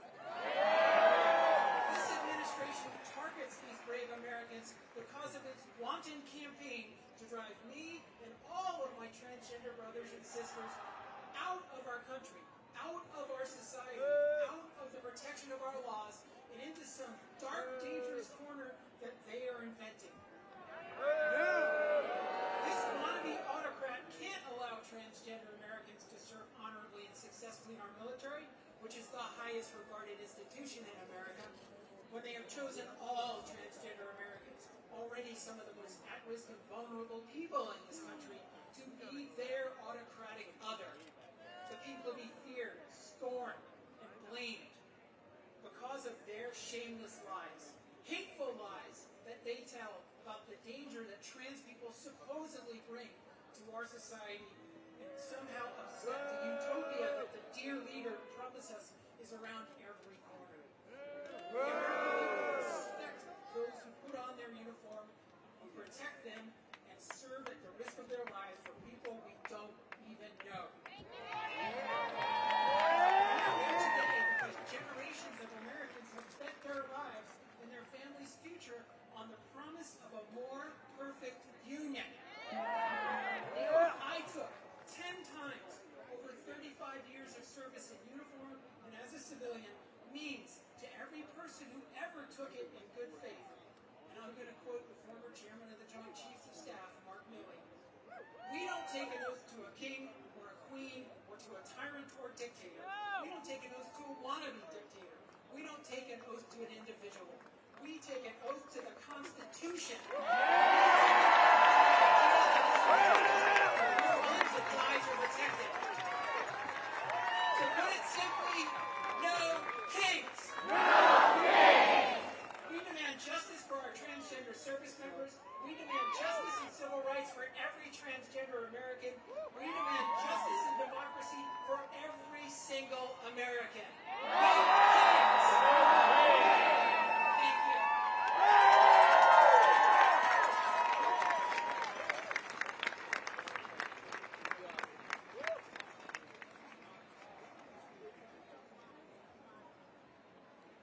And now, please welcome to the stage, Needy Taylor, Executive Director of Harriet's Wildest Dream, and Taya Chatterjee, Executive Director of Free D.C.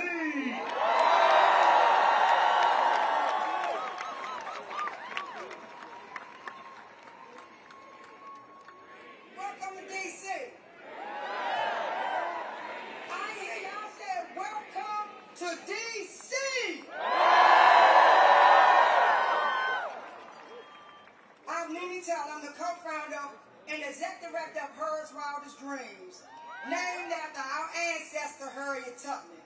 I'm also the co-founder of Free D.C. I was born and raised right here in Southeast Washington, D.C.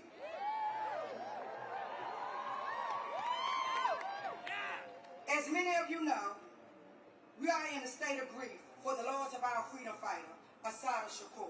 We honor her life, her courage, and her teaching. She taught us that we need a revolution of the mind and a revolution of the heart. These words still lead me, because this work begins in how we show up for one another, how we care for one another, and how we show up for one another. Washington, D.C. is a black home. We come here to Washington, D.C. That's what you came here to Washington, D.C. That's what you're stepping into. A home built by black hands, held together by black lungs, guarded by generations who refuse to leave. The people of D.C.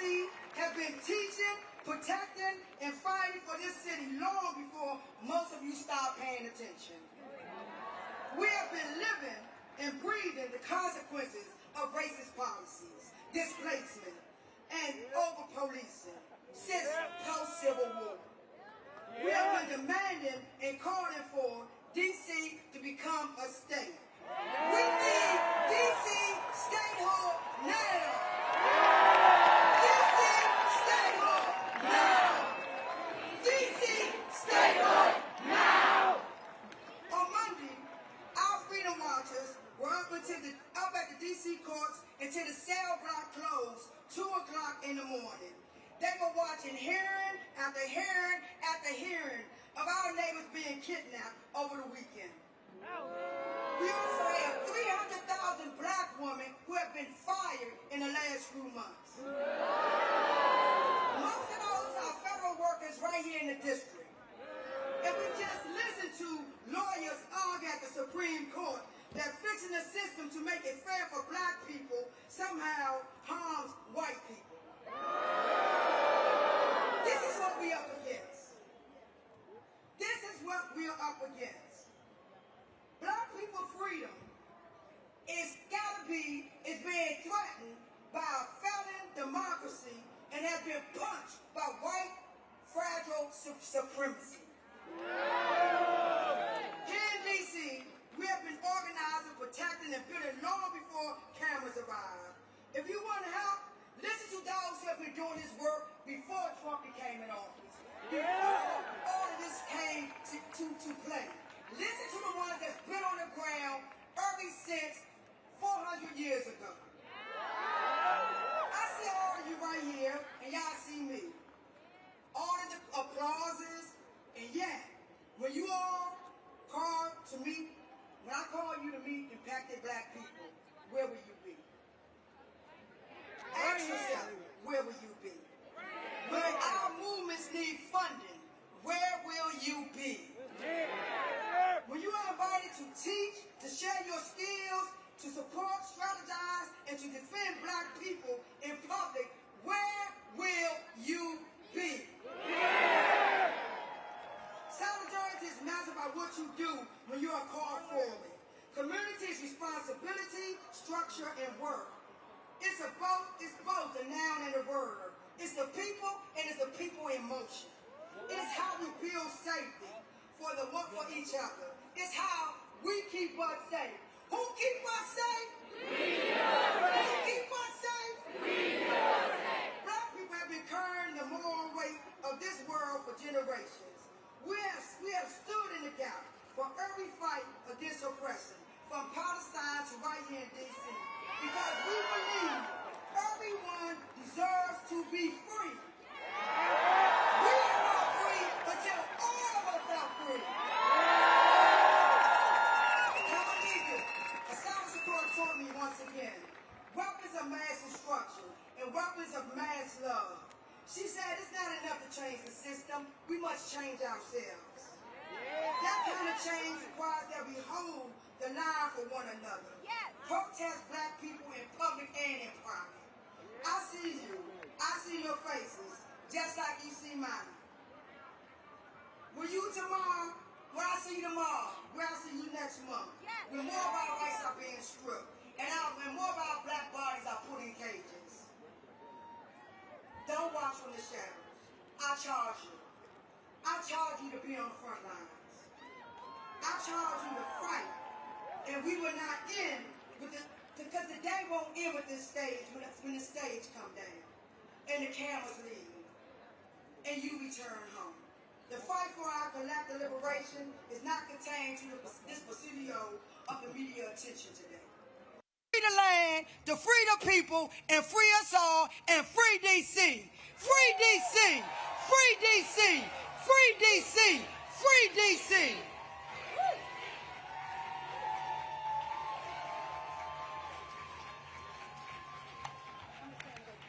All right, my name is Taya Chatterjee. Thank you so much, Nini. I am with Nini, one of the co-founders of Free DC and the executive director of Free DC, and we are the movement to protect DC home rule and win lasting dignity for the 700,000 people of DC. Let me hear you, DC. Who out here is here today for a Free DC?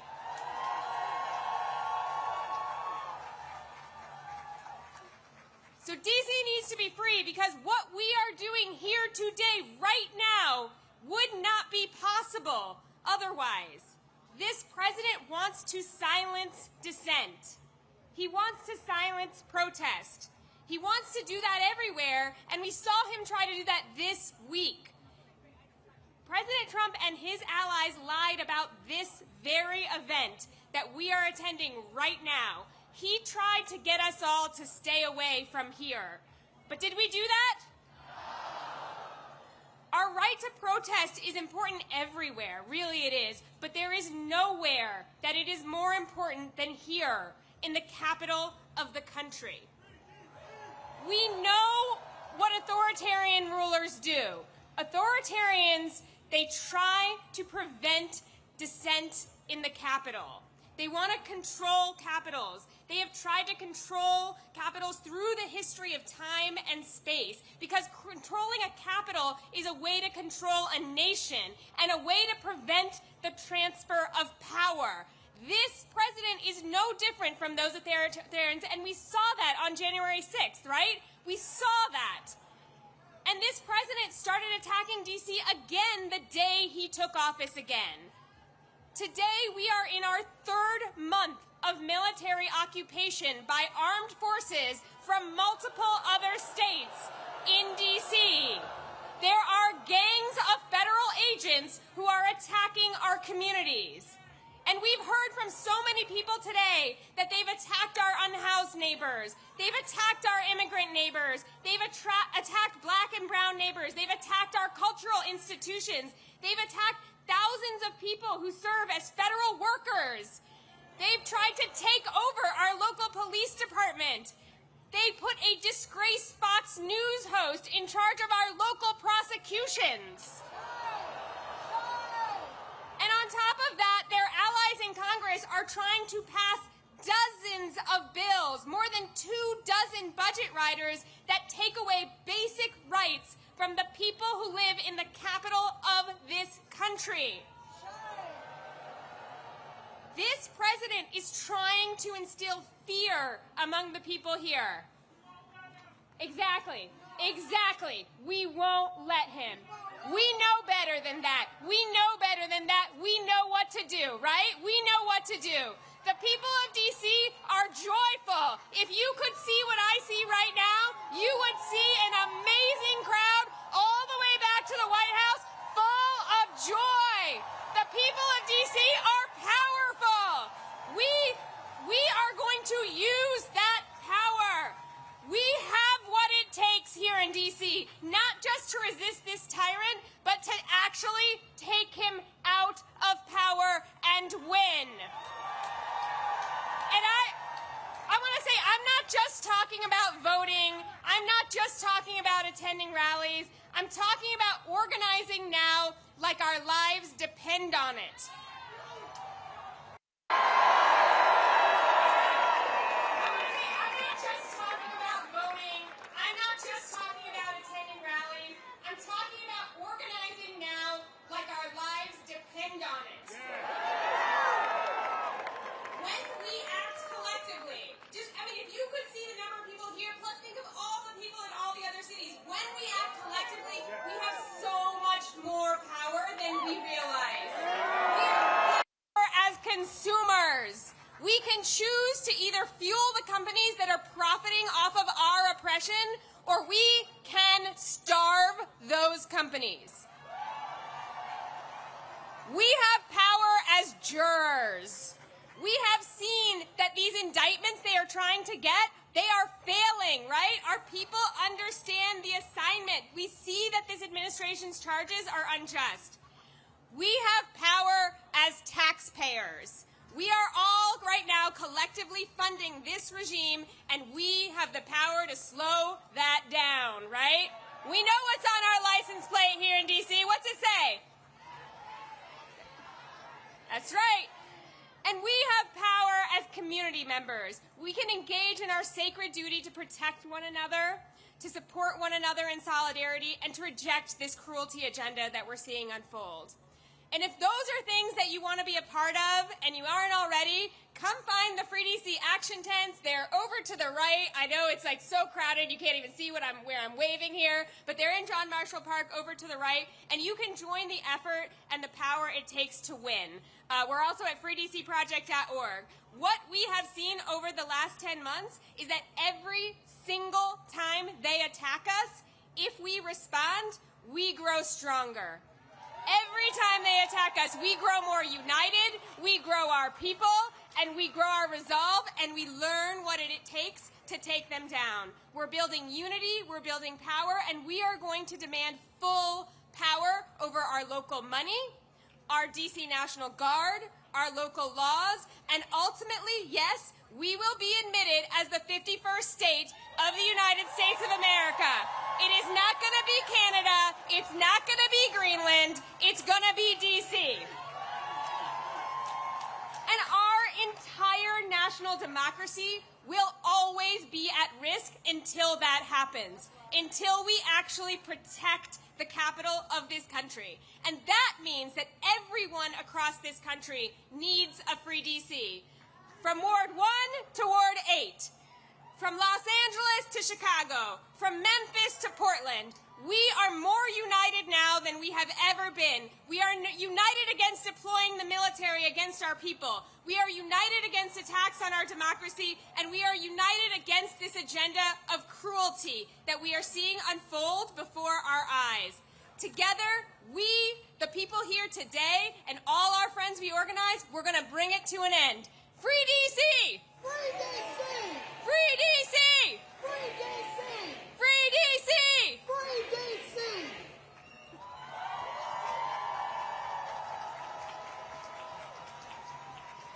Washington, D.C., please welcome to the stage Leah Greenberg and Ezra Levin, co-founders of Indivisible.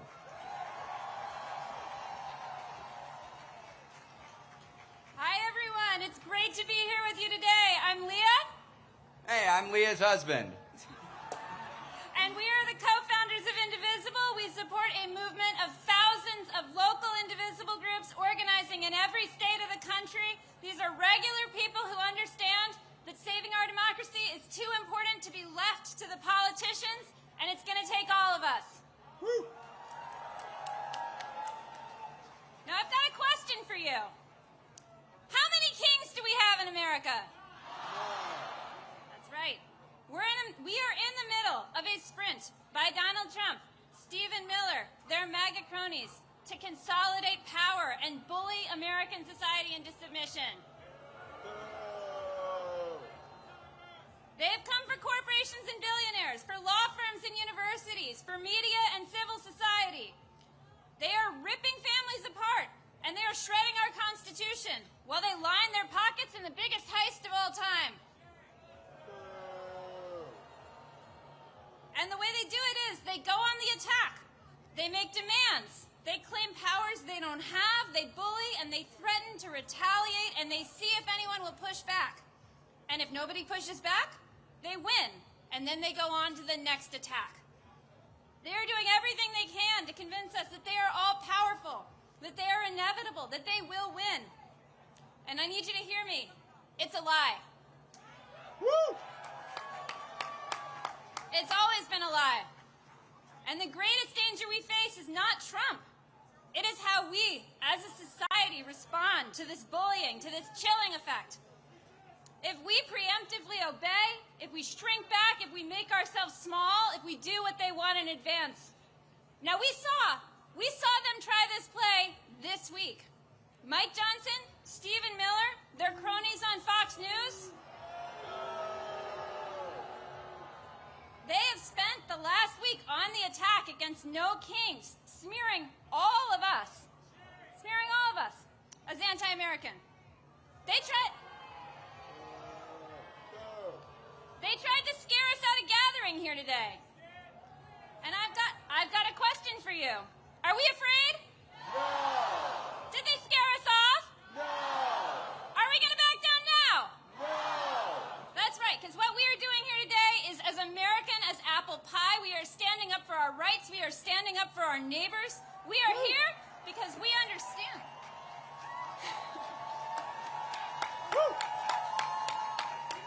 We are here because we understand that when a tyrant threatens your right to free speech, you call his bluff and you stand up. In every action and every day, we defy the regime. So I've got something to say to Mike Johnson, Speaker Mike Johnson, who spent all week smearing regular Americans. There are nearly a dozen No Kings protests happening across your district today. And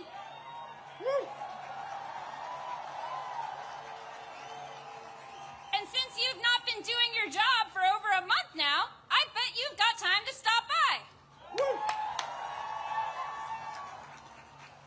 Leah Greenberg, everybody.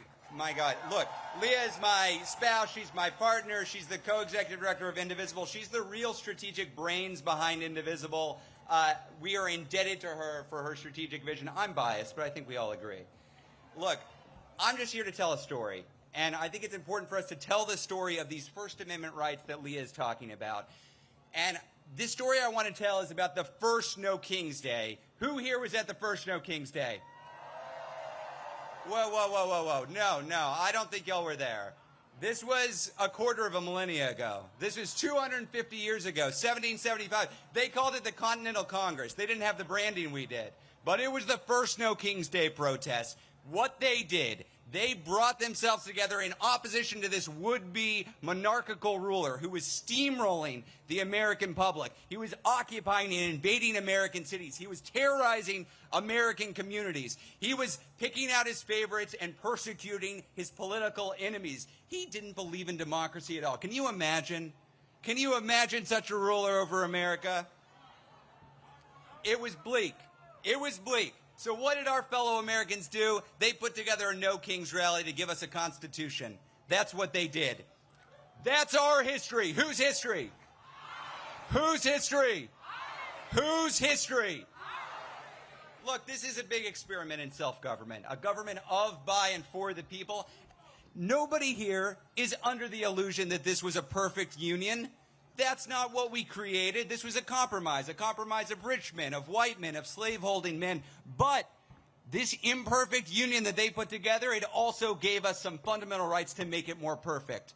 Who has been using those rights? The abolitionists, the suffragists, the heroes of the civil rights movement, the leaders at Stonewall, the leaders in the Dreamer movement, and all of us here. All of us here. Whose rights? Our rights. Whose rights? Ben Franklin, that lovely Benny, what did he say? Benny told us all, when asked what they had created, he said, a republic if you can keep it. Who's going to keep this? Who's keeping this republic? That's right. We love this country enough to demand more of it. You know who doesn't want us to make any demands? This regime. The tech fascists, the billionaire backers, they want us lazy and pliant and docile. They want us alone and afraid and powerless. Are we powerless? No. Are we alone? No. Damn right we're not. As I stand here today, Elon Musk, remember that guy? He's out of the White House. Jimmy Kimmel, back on air. And for the last week, this regime has been quaking in its jackboots at the thought of 200,000 people in D.C. outside the Capitol where Mike Johnson isn't working and hasn't been for the last month. You know what it turns out? It turns out that we're braver than the billionaires. Who's braver than the billionaires? Who's braver than the billionaires? This is my favorite part, folks. I get to name some names. Jeff Bezos, who took a respected pro-democracy institution that had the slogan of democracy dies in the darkness, and he turned the slogan into corruption, capitulation, cowardice, shame.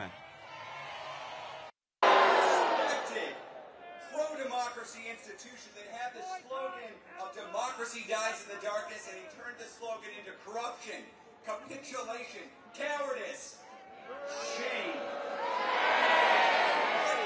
You'll see this guy in the news, the head of Salesforce, who's welcoming troops into San Francisco. This guy who's begging to give artificial intelligence to ICE to triple their size. Zuckerberg. End of story. Need I say more? But we're not just booing, y'all. We're not just booing. We're organizing. This is a movement of everyone in this country who is taking a side. We are taking a side. It is a time to choose that side. Are you on the side of the MAGA forces, of the Nazis, of the billionaires? Hell no. So I ask businesses, universities, churches, which side are you on? We're on the people's side. Which side? Look, nobody on this stage has told you there's no need to have fear. We see what this regime is doing. We see them rattling their sabers. We see them sending troops into communities. We see them zip-tying children and dragging them out of apartments. We see this. This movement, the 200,000 of us here, this movement is not a fearless movement. It's better than that. It's a brave movement. The other side wants to suppress dissent, chill free speech, and come after their opponents. We're not here because we're fearless. We're here because we're better than fear. We're braver than billionaires, and we're bigger than ever before. We're going to win this, y'all, because we believe, as all Americans believe, we don't do kings here. How many kings? How many kings? Now, we had a little bit of extra time in the program, and a guy in Vermont with some ideas about this wanted to come up. So let's have him out.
Thank you, Washington.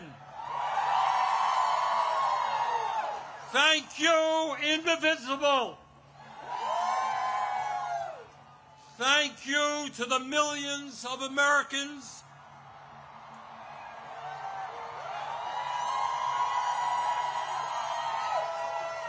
from our smallest towns to our largest cities in every state in our country who are gathering today at thousands of rallies. Mike Johnson, the Republican Speaker of the House, call these rallies Hate America events. Boy, does he have it wrong. Millions of Americans are coming out today not because they hate America.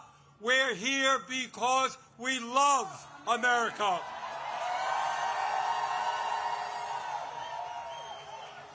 We're here because we're going to do everything we can to honor the sacrifices of millions of men and women who, over the last 250 years, fought and sometimes died to defend our democracy and our freedoms. In 1776, with extraordinary courage, the founders of our country announced to the world that they would no longer be ruled by the King of England, a king who had absolute power over their lives. They demanded freedom. And to bring that about, they fought a bloody war against the British Empire and the most powerful military in the world. Tens of thousands of Americans died in that 8-year war, but our forefathers fought on and they won.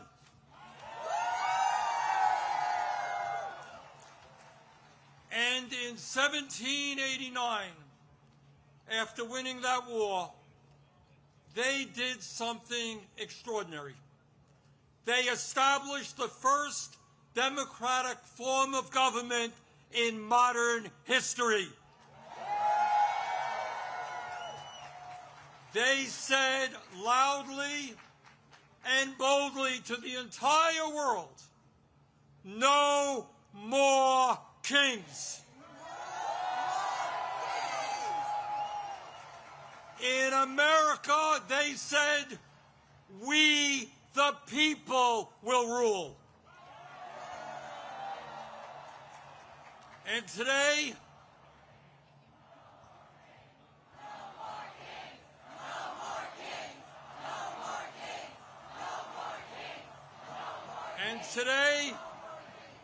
today in the year 2025, in this dangerous moment in American history, our message is exactly the same. No, President Trump, we don't want you or any other king to rule us. Thank you very much, but we will maintain our democratic form of society. We will not move toward authoritarianism. In America, we, the people, will rule.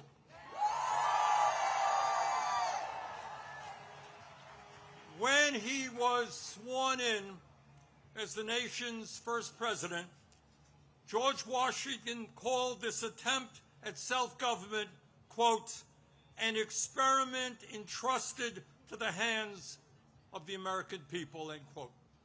My fellow Americans, in an unprecedented way, that experiment is now in danger. It is in danger when we have a president who wants more and more power in his own hands and in the hands of his fellow oligarchs.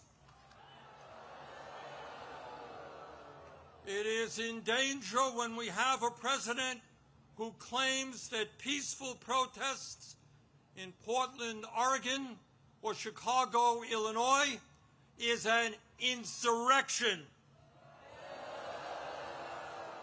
and calls in the U.S. military, and then threatens to arrest the mayors and governors who resist them. It is in danger when we have masked agents working for ICE, breaking down doors, throwing people into vans without due process, and taking them to God knows where. It is in danger when we have a president who sues and intimidates the media, who wants no criticism of him and his policies, and who undermines the First Amendment of our Constitution, the very foundation of American democracy. Our country is in danger when we have a president who threatens to arrest or imprison political opponents who stand against him, including the Attorney General of New York State, a sitting U.S. Senator, and the Governor of California. It is in danger when we have a president who undermines freedom of thought and dissent at our colleges and universities, and who attacks law firms that oppose him in court. It is in danger when we have a president who threatens to impeach judges who rule against him. It is in danger when we have a president who ignores Congress, refuses to spend money that Congress appropriates, and takes away money from states who voted against him. When we have a president who ignores Congress, refuses to spend money that Congress appropriates, and takes away money from states who voted against him. It is in danger when we have a president who illegally fires tens of thousands of federal employees right here in Washington, D.C. and throughout our country, and rips up union contracts that workers have fought for and won. It is in danger when we have a president who grossly violates the Constitution by accepting gifts from foreign leaders, including a $400 million plane from the royal family of Qatar, and then allows that family to build an Air Force facility in Idaho. Well, let us be clear. This moment is not just about one man's greed, one man's corruption, or one man's contempt for the Constitution. This is about a handful of the wealthiest people on earth who, in their insatiable greed, have hijacked our economy and our political system in order to enrich themselves at the expense of working families throughout this country. Yes, I am talking about Elon Musk, Jeff Bezos, Mark Zuckerberg, and the other multi-billionaires who were sitting right behind Trump when he was inaugurated. Remember that? The very same billionaires who funded his campaign, who have bestowed gifts upon him, and who have seen huge increases in their wealth and power since Trump took office. Yes, I am talking about the insanity of one person, Mr. Musk, owning more wealth than the bottom 52% of American households. I'm talking about the incredible injustice of the top 1% in America now owning more wealth than the bottom 93%. I'm talking about the richest people in America becoming much, much richer, while 60% of our people live paycheck to paycheck, struggling every day to pay their rent and mortgages, pay for child care and education, pay for their health care and prescription drugs, afford decent quality food for their kids, and maybe, just maybe, put aside a few bucks for their retirements. I am talking about our nation, the richest country in the history of the world, having the highest rate of childhood and senior poverty of almost any major country on earth. I am talking about our great nation having 85 million Americans uninsured or underinsured, and 800,000 people who are homeless, including people a few blocks from here. All the while Mr. Musk is on his way to becoming a trillionaire.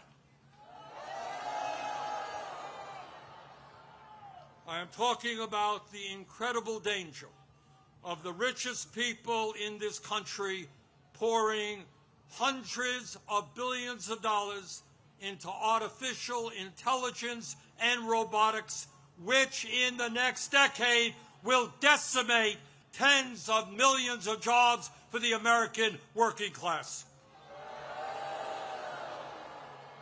I'm talking about a billionaire class who believe that they have the divine right to rule, and who not only want massive tax breaks for themselves, but who reject any form of accountability or checks on their power.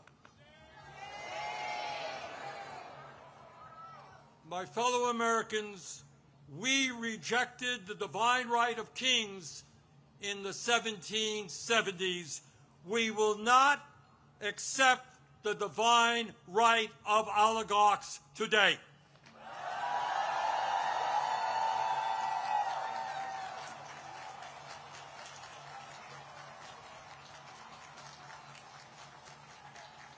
And now let's take a brief look at where we are today. Where we are today on the 18th day of a government shutdown, which is depriving millions of federal employees of the paychecks they desperately need and deserve.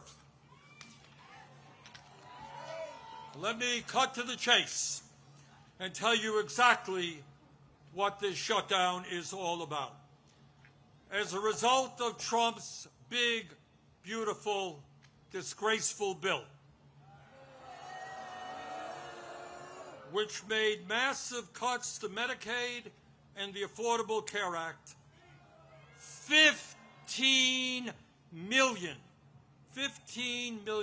low-income and working-class Americans are going to lose the health care they desperately need to stay alive. Studies suggest that when you throw those 15 million people off of the health care they presently have, 50,000 of them will die unnecessarily every single year. 50,000 Americans will die unnecessarily every single year. That's not all.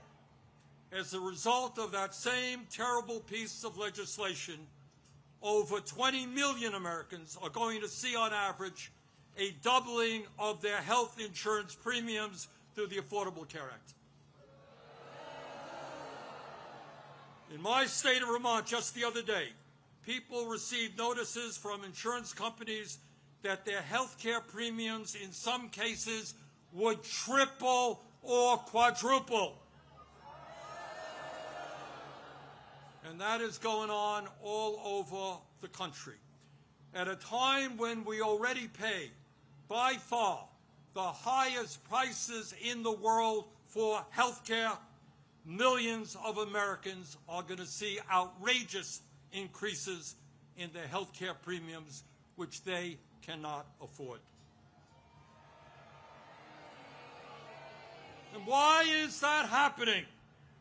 Why are the Republicans making a broken health care system, a dysfunctional health care system, even worse?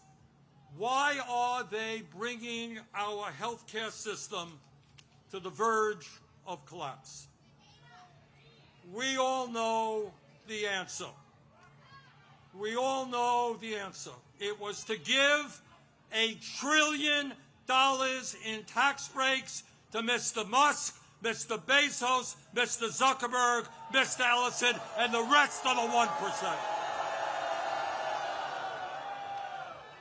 $1 trillion in cuts to Medicaid, and the ACA, $1 trillion in tax breaks for the 1%. That, my fellow Americans, is what this shutdown is all about. And let me be as clear as I can be. No, I will not vote for a budget that throws 15 million Americans off their health care.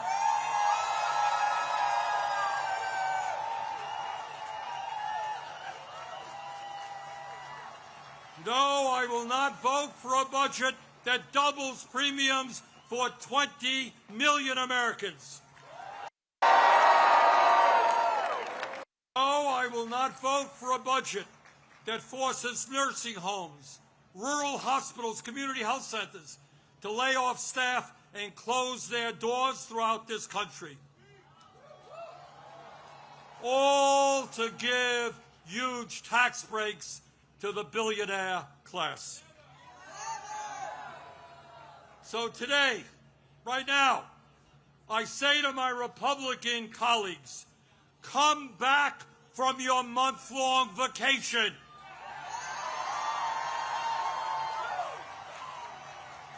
Start negotiating and do not allow the American healthcare system to be destroyed. End this shutdown.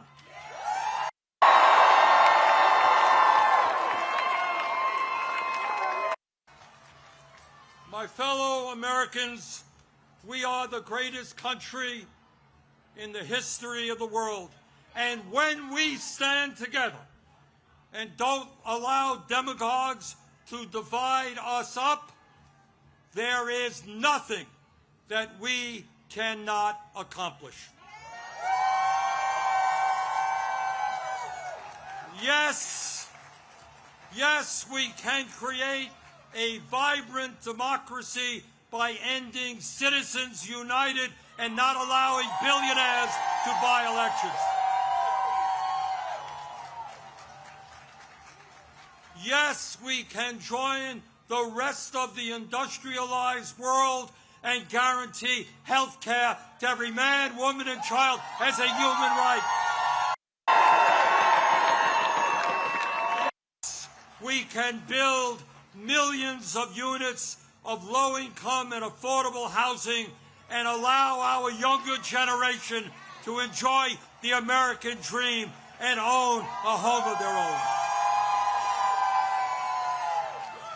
Yes, we can make public colleges and universities tuition-free and have the best child care and public school system in the entire world.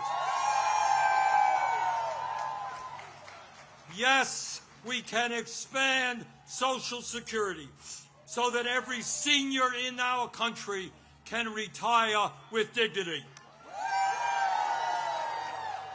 Yes, we can raise the minimum wage to a living wage and guarantee every worker the right to join a union. Yes, we can lead the world in transforming our energy system away from fossil fuels and create millions of good jobs as we save the planet. Yes, we can guarantee that every woman in this country has the right to control her own body.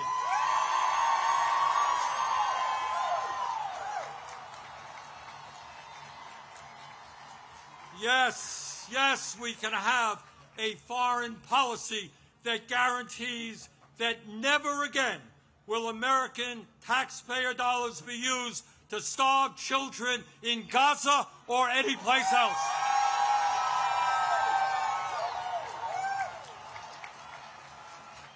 And now let me raise a question that I have been asked over and over again. You know, Bernie, great ideas, but how are you going to pay for them? Great question. Thanks for asking. And here is the answer.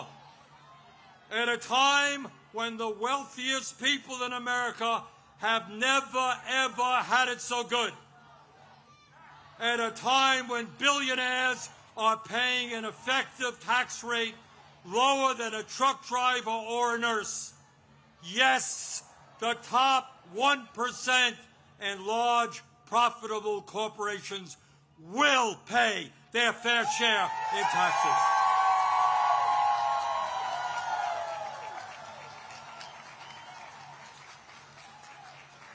My fellow Americans, the establishment, including the corporate media and many of my colleagues in Congress, want you to believe that you are powerless.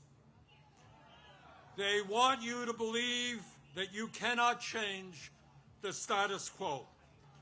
But that is a lie. Throughout the history of our country, when Americans have stood up and fought for justice, they have prevailed.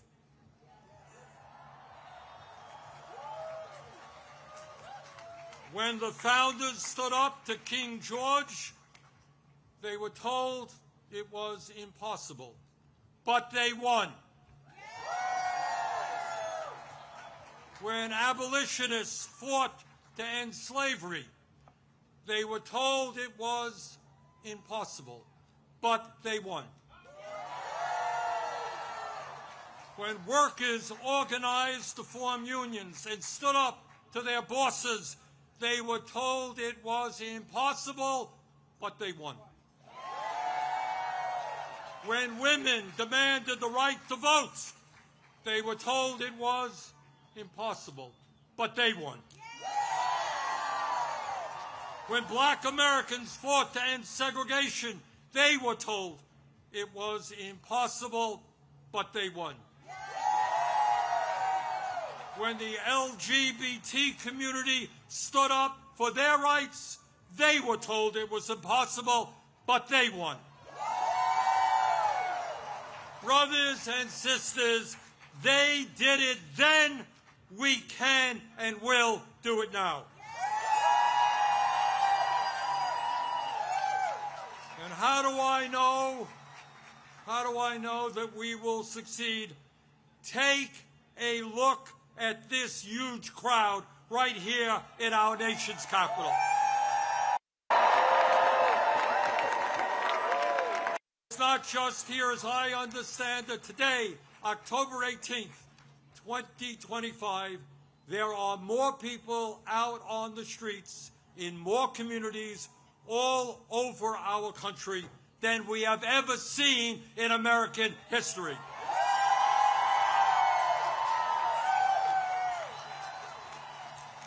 Brothers and sisters, this is not the end. This is just the beginning.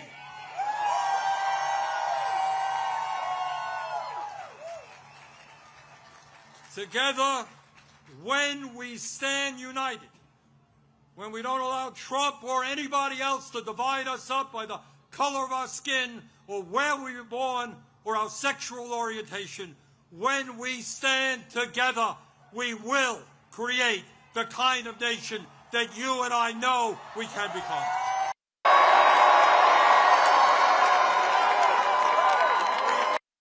and will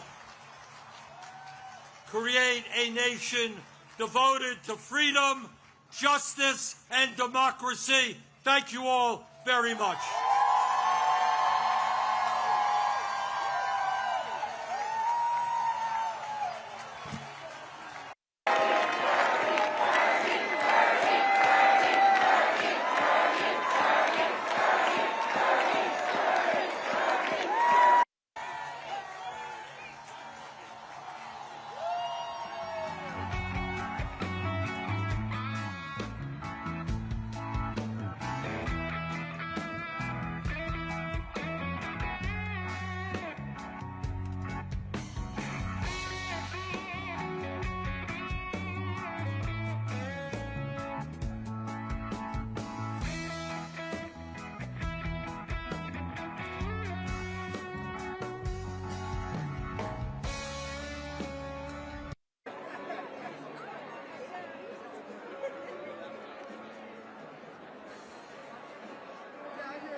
Where did Dad go?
another speaker? No, no. Sorry.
Oh my God.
it is time for a general strike. We don't do that shit this much. Yeah, we need this.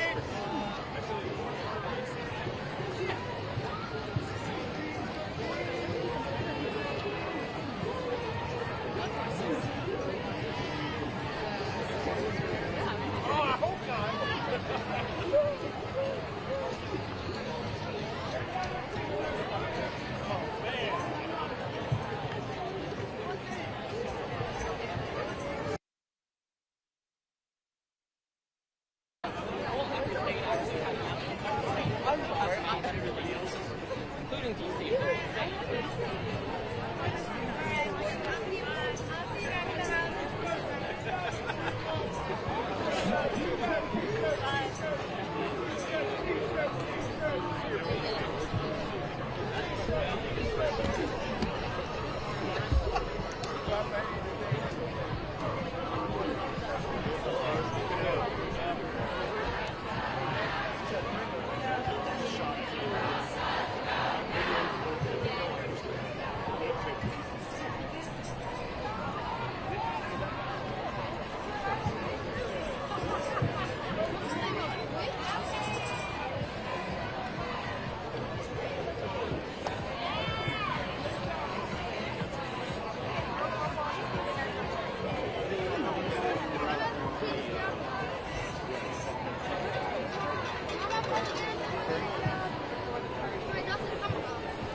I've known that there are like a million. Yeah, there are.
Power to the people. Power to the people. I thought it's not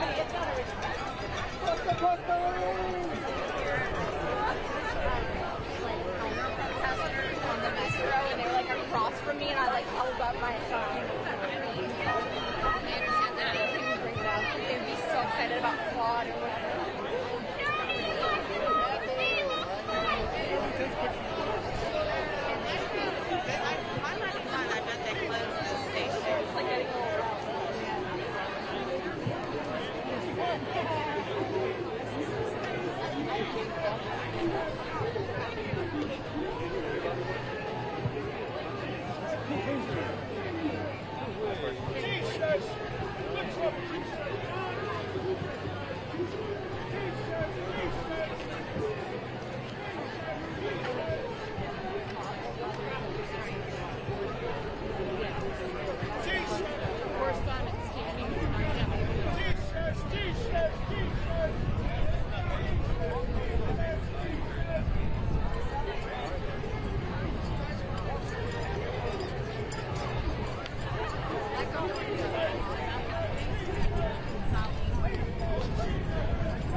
I like them. They're a little bit wet, actually nice.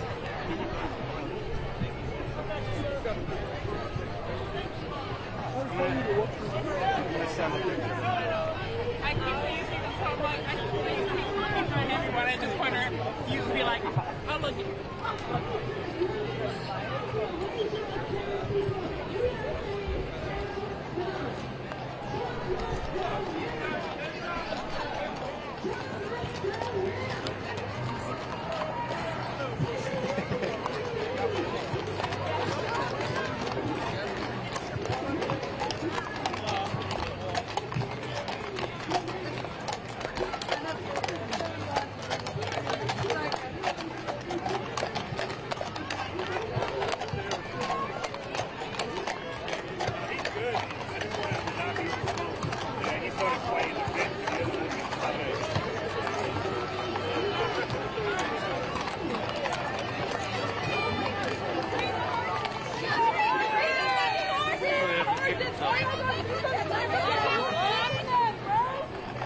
Free the horses!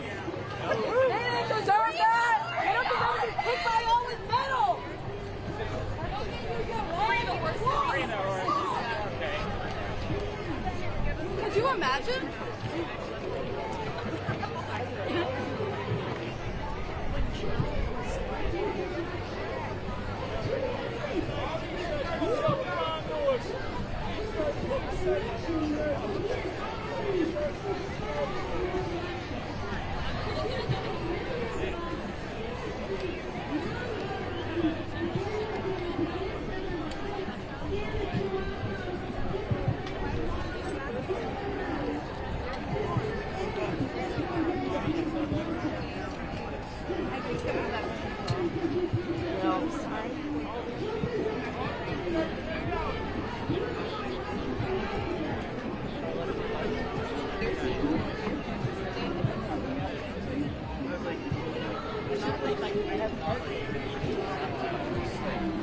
Right now.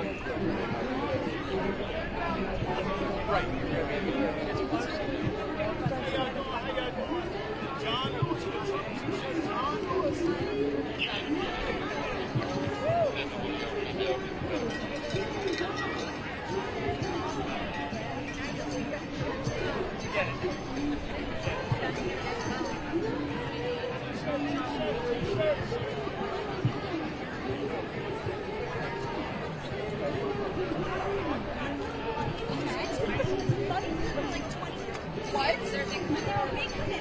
He moved to California 6 years later. All right.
front of me. You were on that side of him, now you're on this side. We're doing this on purpose. No, you've been doing this the whole time. Because the big man keeps stepping up. You've been doing, okay, but don't give me my shot. Fair enough, fair enough. You've been doing this the whole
Go up and around.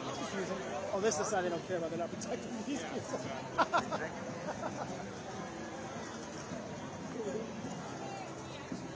Jesus, guys, you're gonna get the supply wagon.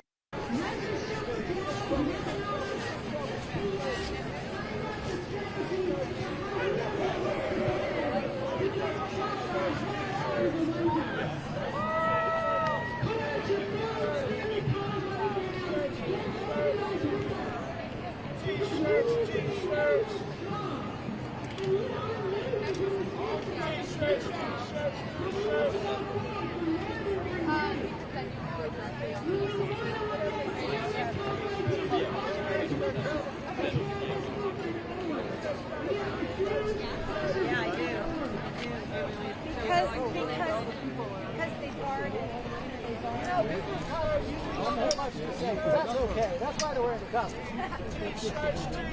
I know.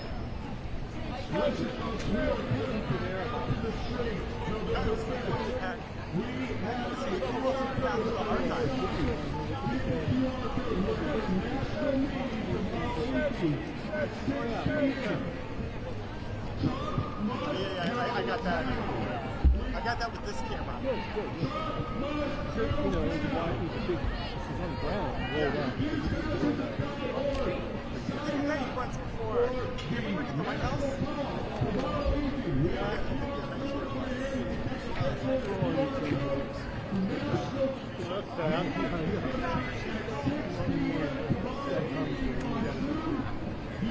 I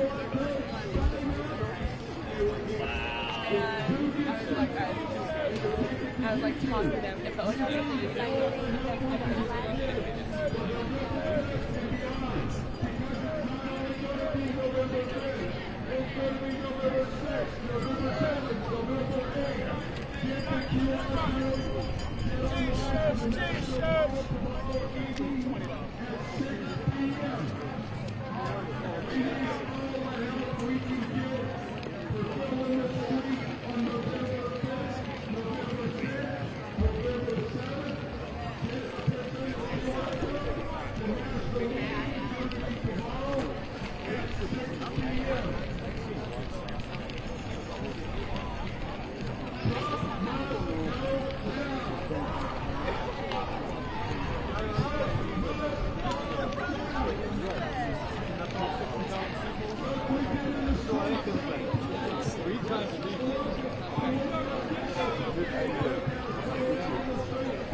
Oh, yeah.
a second. I understand. This isn't my first one either. I know. I promise I'm not going to ruin anything. You just got to bear with us. It's a lot of equipment I'm operating. Thank you. You would have been okay. No, I had a few seconds there. I timed it.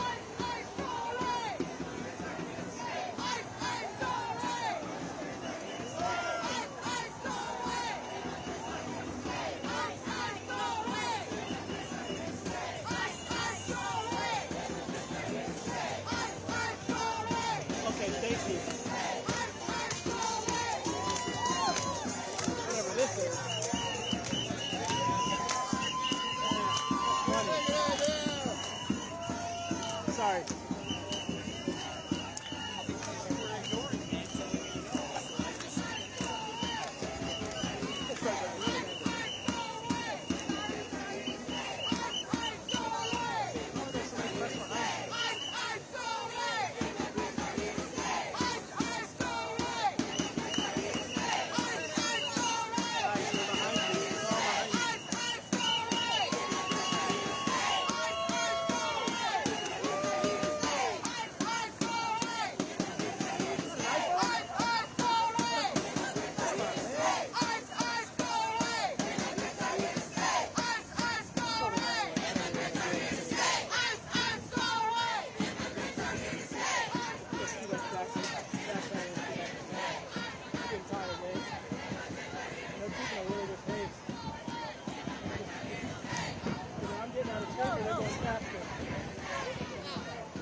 Oh, shoot.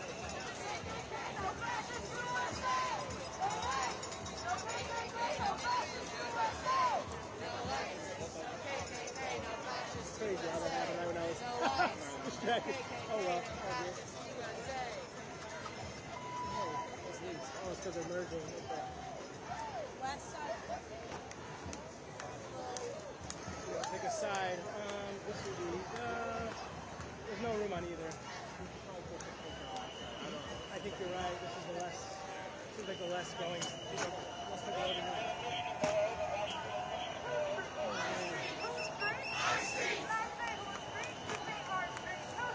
Our streets! Our streets! Our streets! Our streets!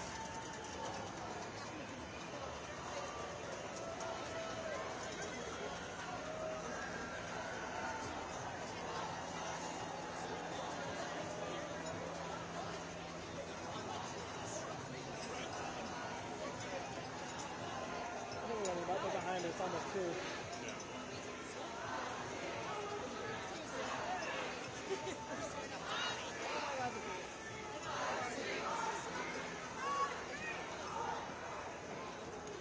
Good shot.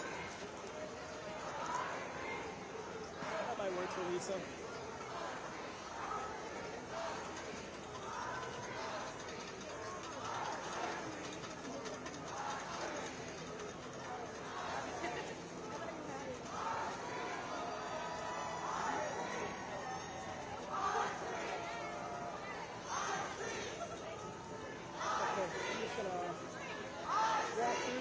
We'll see how far we get. We've got to even cut it out. We're about a few blocks away. We got about 3 blocks.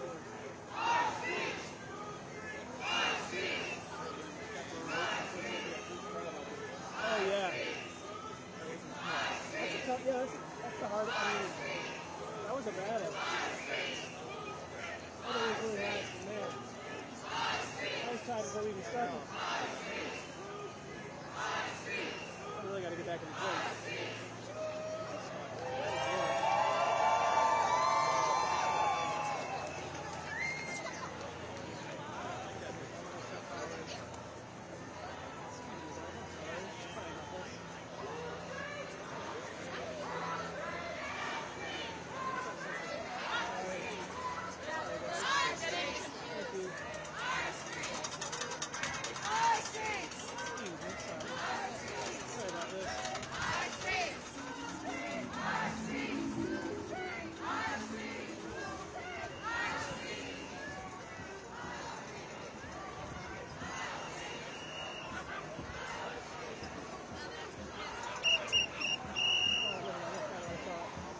It is cool though.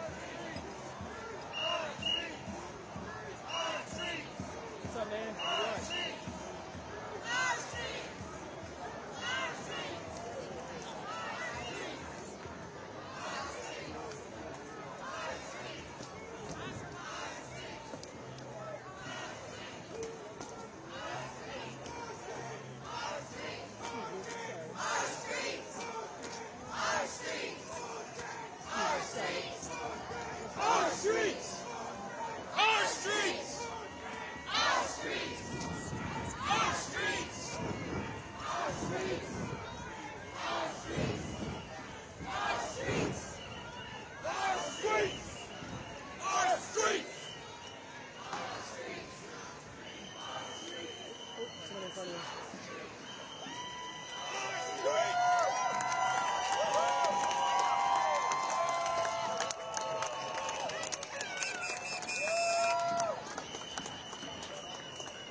That's a whole different march.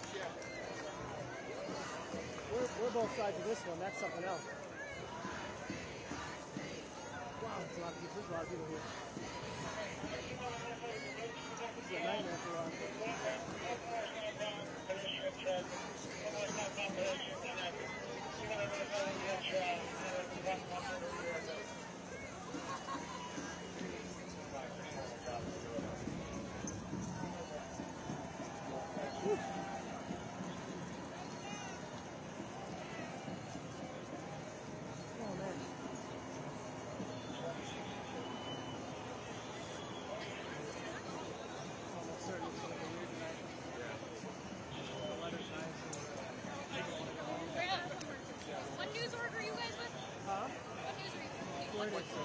Sorry?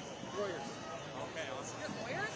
No. What? I was going to say, Reuters. I was going to say for lawyers, stick with us. We're roasting the police. We're just waiting for CBS and ABC to let them know. Oh, jeez. The Chicago police? Parent company is a shill I don't get for this it. administration. Fox. Fox is right there. Fox Studios are right there. Hey, this merge is going to get crazy. I just saw that. Let's get away from that.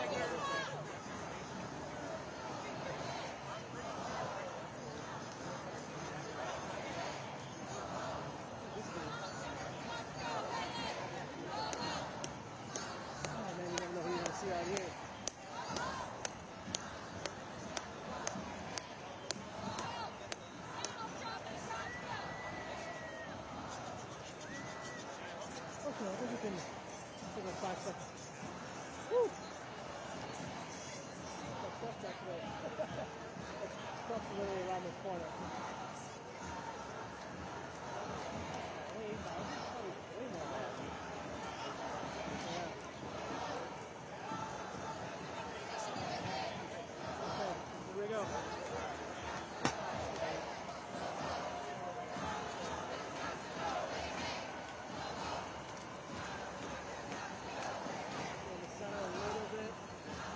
Good right here, as long as I'm in front of the light here. I like this one better, it's less, seems less chaotic.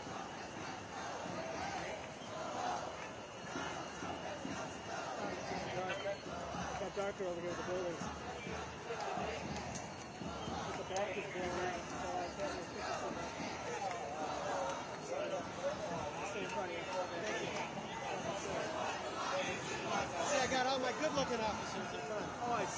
mustache is really carrying it.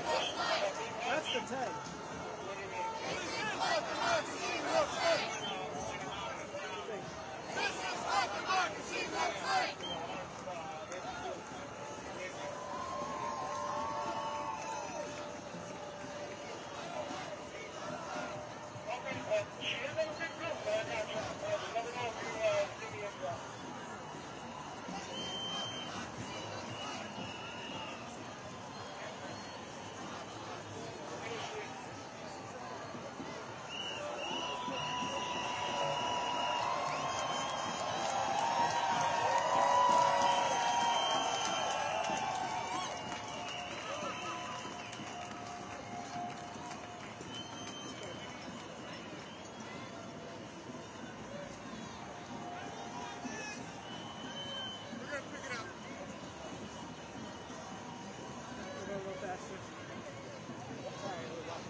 Director, what he says goes, man. I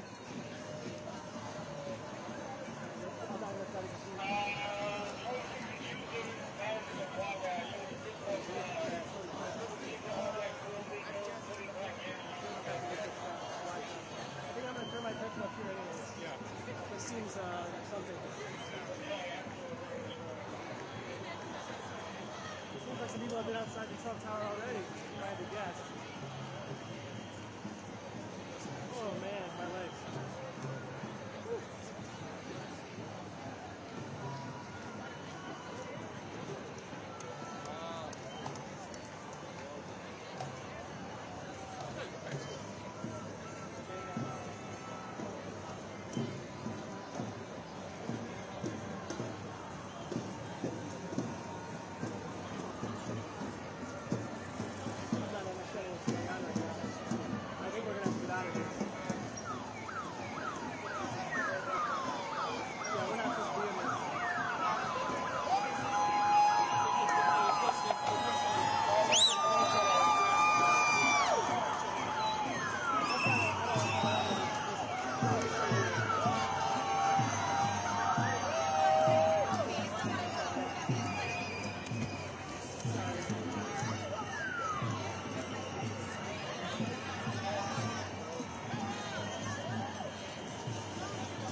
Oh no, that's Hancock.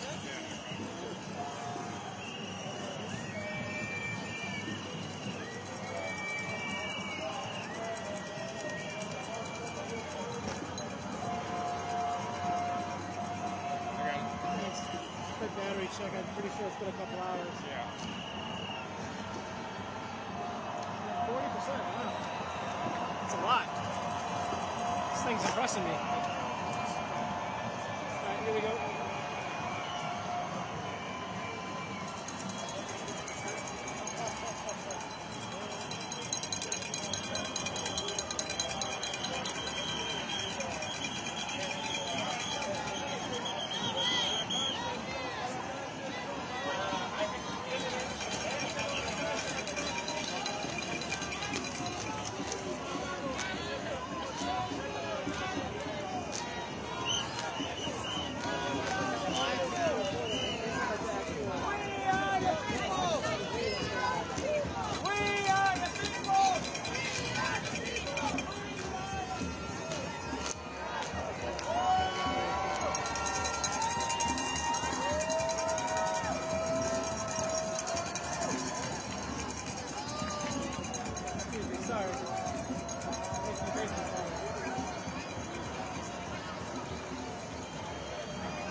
Maybe right here.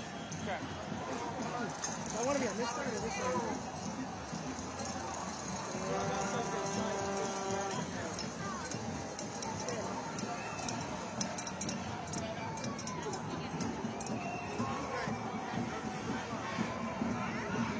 So yeah, you're right. This is going to be back ahead. See more of the crowd. Go up a little bit more and go up. More sideways stop.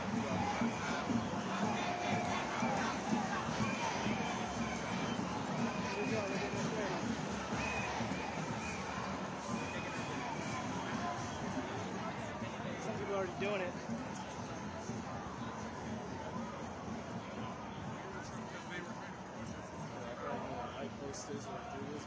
Yeah, I think you're right. That's a good spot. I'll just stay there and hang out.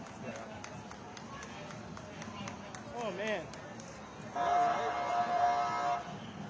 Different than last time. It was really hotter last time. It was. I'm glad that this is.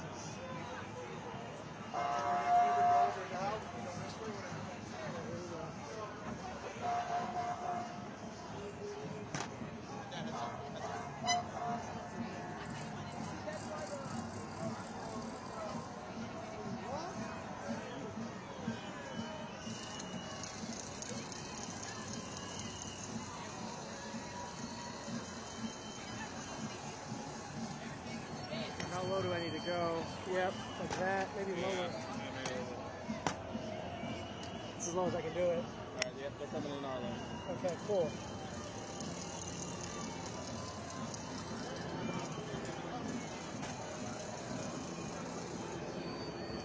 New York Times, top of here, welcome to freelance. Stop. What's up, man?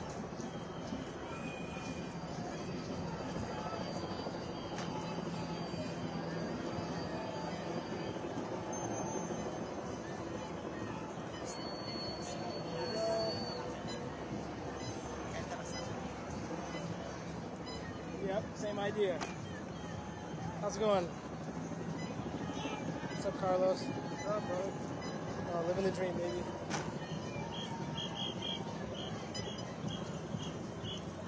I think I gotta ditch this. Got it. See you in a second. Thanks, man. They're right behind you.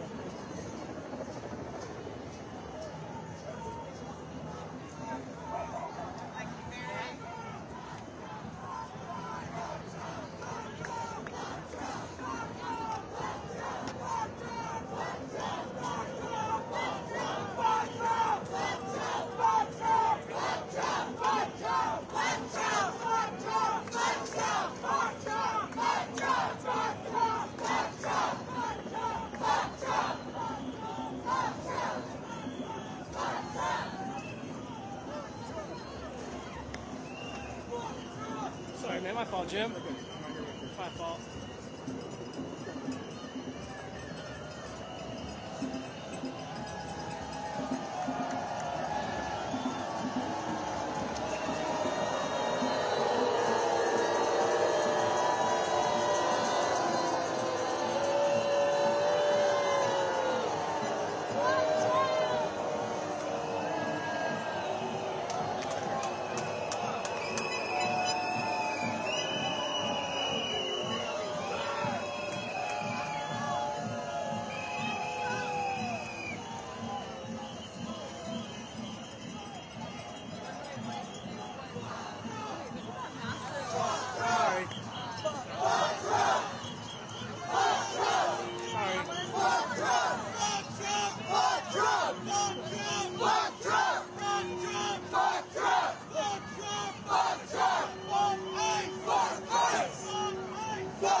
Fuck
Thank you.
Gotta send one to the family.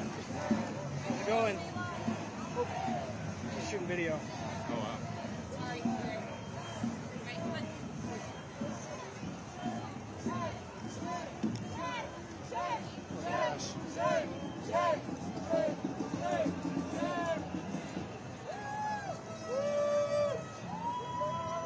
Didn't mean to mess up your video, my bad. Doing both. Alright, New York Times today? Yeah, I just got this standing up. You met Jim, right? Jim Urquhart? Jim Urquhart. Yes. We met, I think, at last one. He was here for the last one. Yeah. Oh, I was on Pulp Patrol last day. Oh, right, Great Field. Yeah. Okay. Alright, like, there's a lot of it. Oh, yeah. Have you seen? Could have sworn we'd see him right now. I know he's fine every year.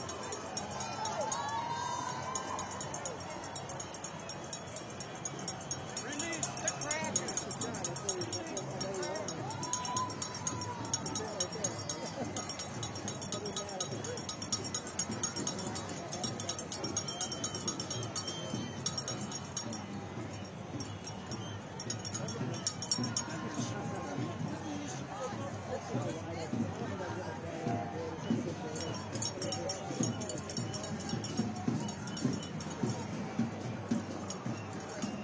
Yeah, it looks the same.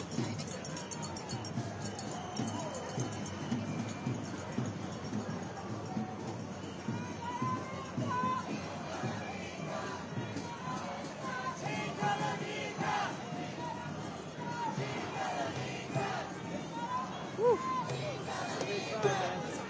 Thank God there's somebody, we have a lot of opportunities.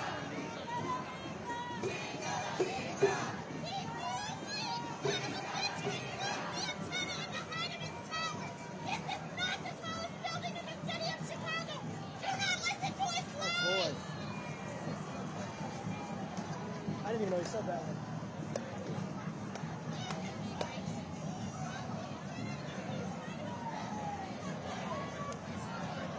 Let's go. This isn't gonna work. Oh well. Oh my God.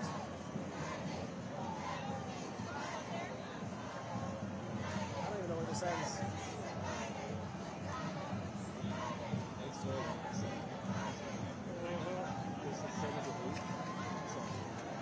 Yeah.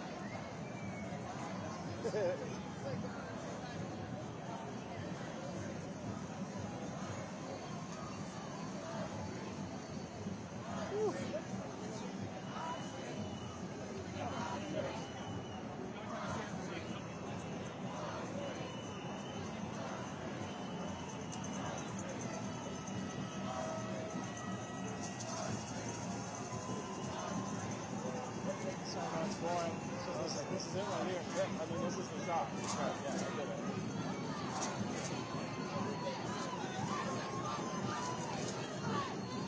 I think I'm gonna give up on trying to. There is no catching up. Oh wow, she's running.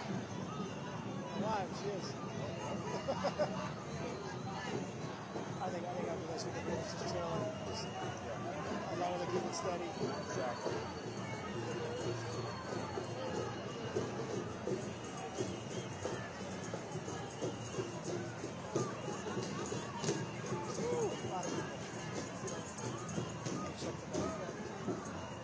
I got it. Here, I got one of your camera. Okay, thanks. Okay, cool. There you go. Thank you. All right, so just starting out, could you tell me your first, last name, and how to spell it? Can I tell you my first name and how to spell it? Sure.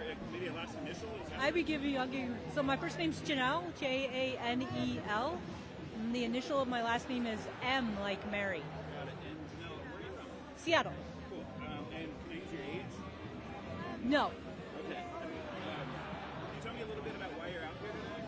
I wanted to make a difference. It's very hard in what's going on in our country today to actually figure out what to do that might make a difference. So if I can come out and be present to stand up and say I don't support what's going on.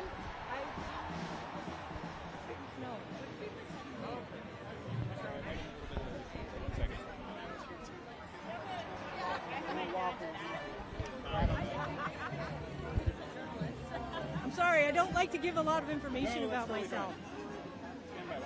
Yeah. And thank you for being here with Reuters. Yeah, I'm here with Reuters. All right, well, thank you for being here. Okay. And so, did you come to the previously? In 2017, yes, I was at the Women's March. And then did you also come to the No Kings March? Yes, I did come to the No Kings March. Is there any difference now in your mind than then? Like, how are you feeling? Yeah, we're no longer living in a democracy. Could you elaborate? I don't feel like I live in a country that supports, at least from the top, I think the people support democracy, but I don't think our government supports democracy, free speech, human rights, birthright citizenship, our ability to gather and peacefully share our dissent. And what are you hoping for after today? No Kings March happening all around the country. What are you hoping for? Well, I hope we continue to gather as dissenters in our country and continue to speak out for what we believe in and how we want our country to exist. Thank you so much for your time. Yeah, good luck.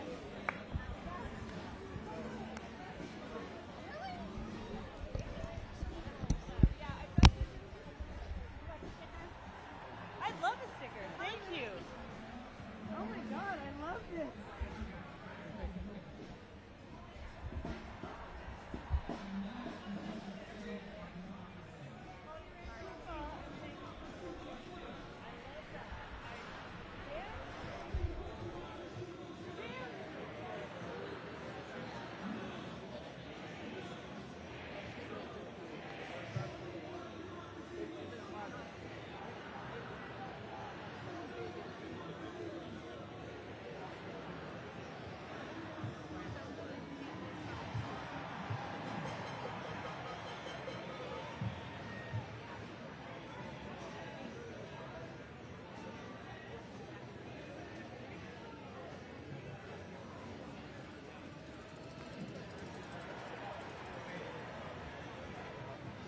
Came downtown and you have no idea this was happening. Oh God.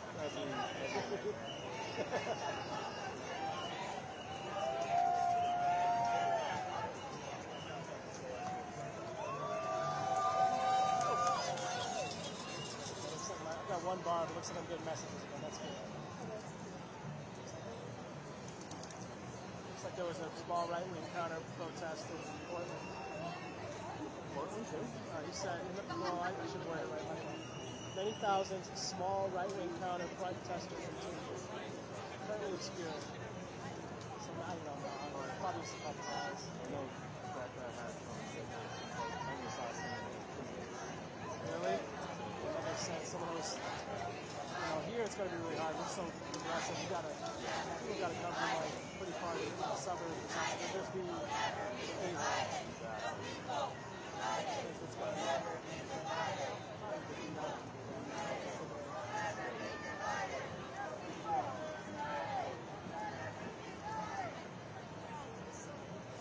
only a couple, like I said, at Broadview at the time, but the cops are right there, so I think they know like, there's only so far this can go. I kind of got protection because they're not going to in front of them.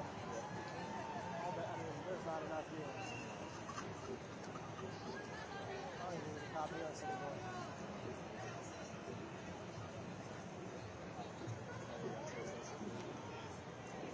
We got what, maybe 2,000 on the floor. I forget how many people are on the floor. Probably 100,000 people out here.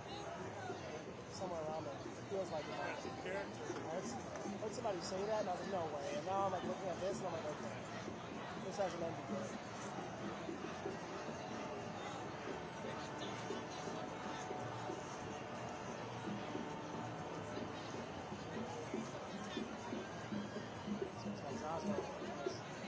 That's what, you know Jan Tessier? What's that? You know Jan on the video side, Jan Tessier? Yeah.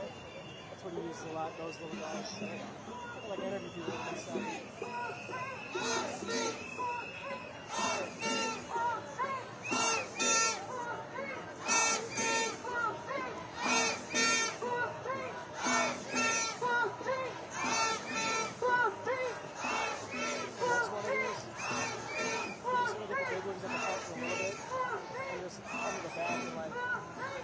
That's exactly like the front. And I don't have to deal with the whole, cops and, barrier.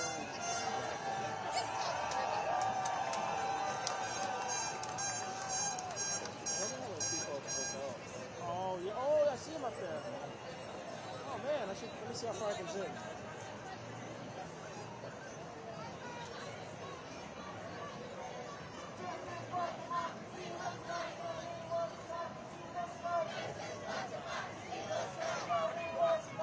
Seems like they're enjoying the show. A couple of them have suits on. It must be like an event or something. Or maybe they work there.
I thought I did too.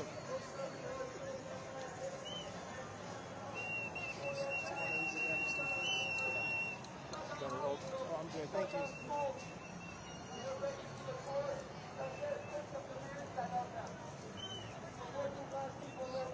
I'm gonna maybe walk up a bit. Okay. I'm trying to see if I can get a shot where like people's faces are in it more. Okay. I don't know if it'll happen, but we'll see.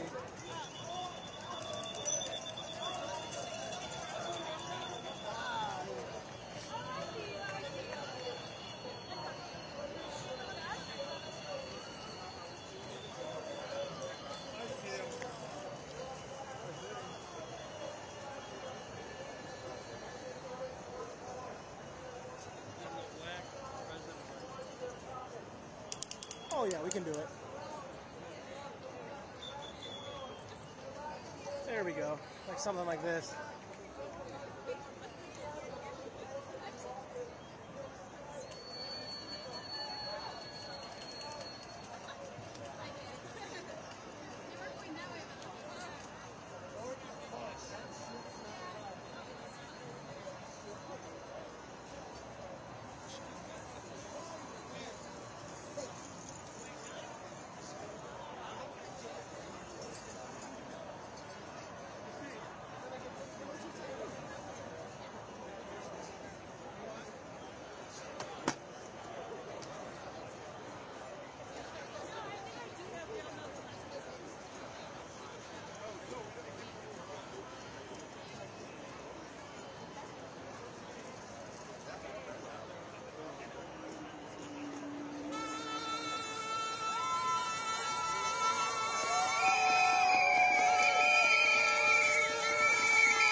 Right? That's kind of what it represents, those, you know, the managers.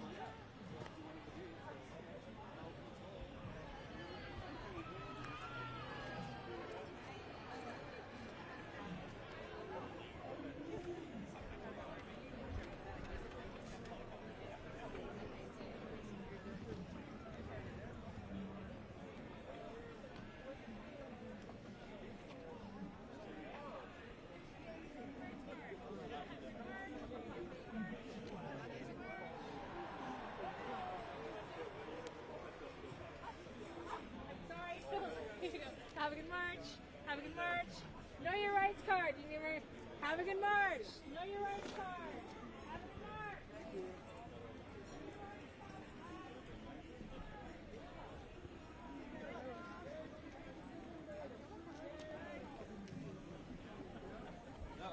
No, they said.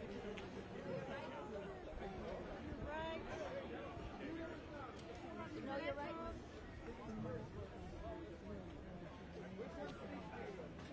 Yeah, that's awesome. Yeah. Free gay motorcycle sticker. Put your hands up. There you go. Free gay. Yeah, okay. Teabag has not been in there very long, so check it. Yeah.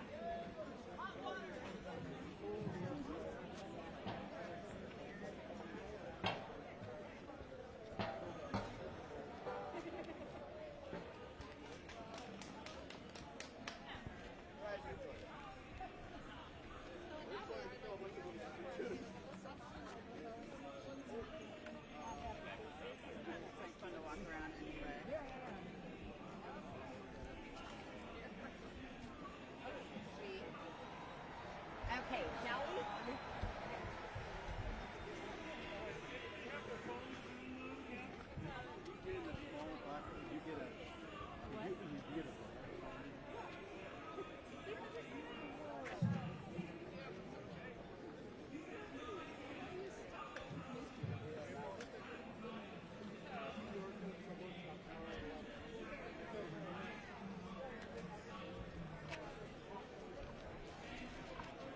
I'm not going to be on there unless it's a live shot, so yeah.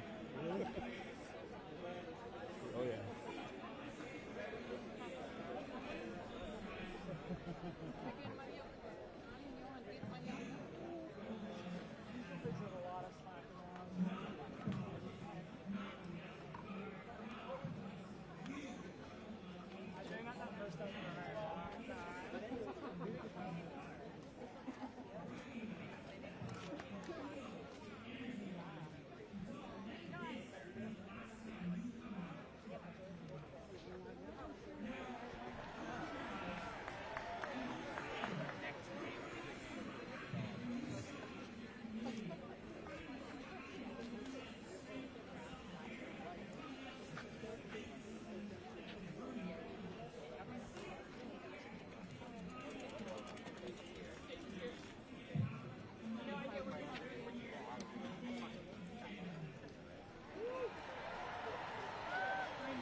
Love it.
Oh,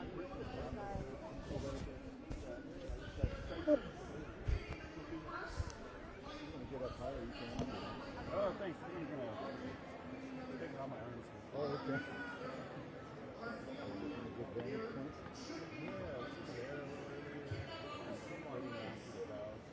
It's actually a live shot there.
me, but we only convinced him to come by telling him it was a no hats rally. Here, hold this.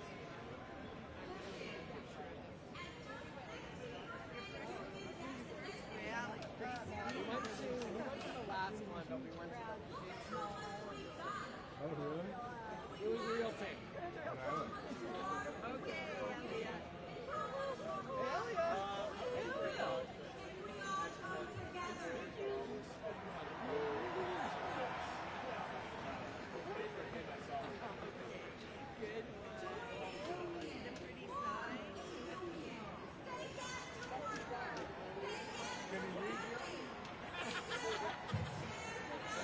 He's gonna hate that picture.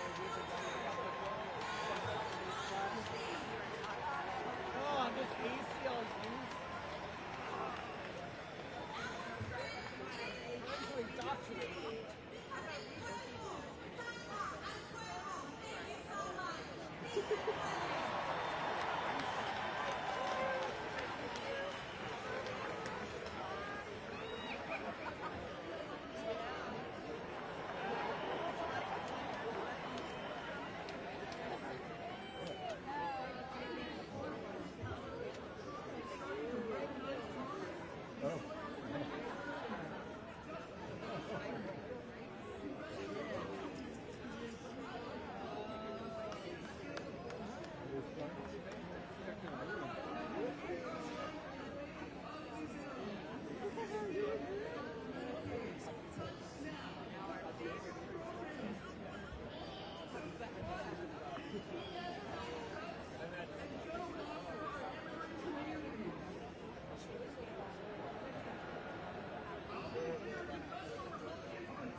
Sit over here. Yeah, you can go to the toilet tomorrow. We must have been here pretty bad.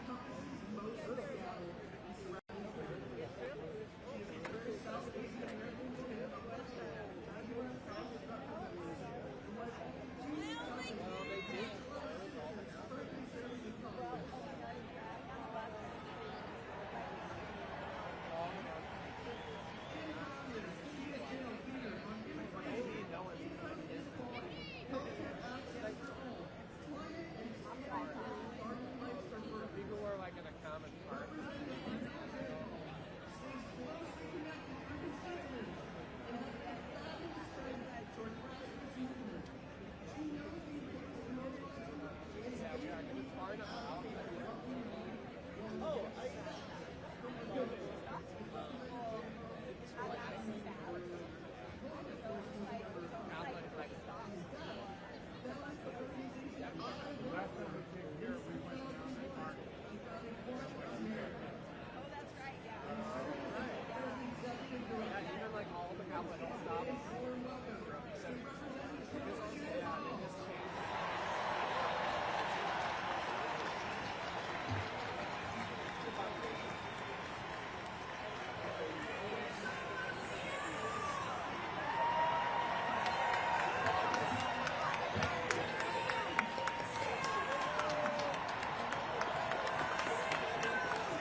It's like I'm right here doing all the work.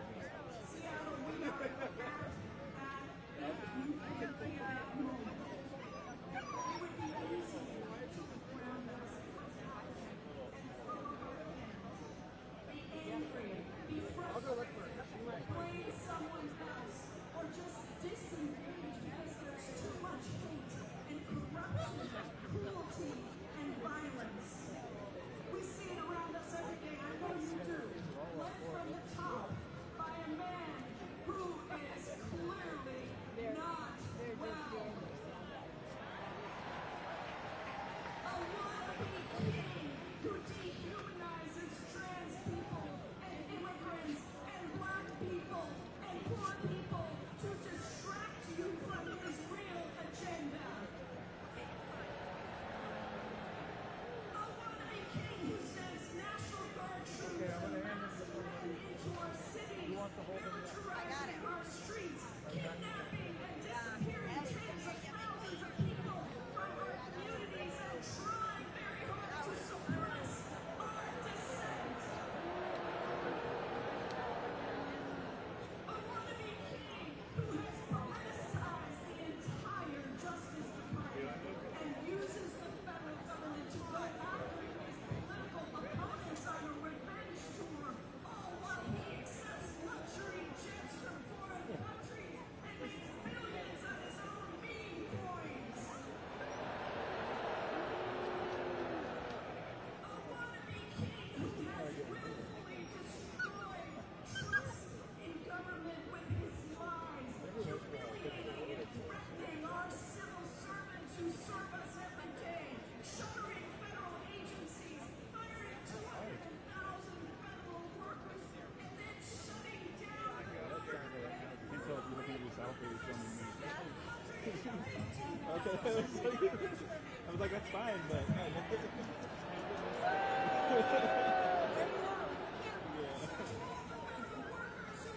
Filming the phone, I get it, it happens, yeah.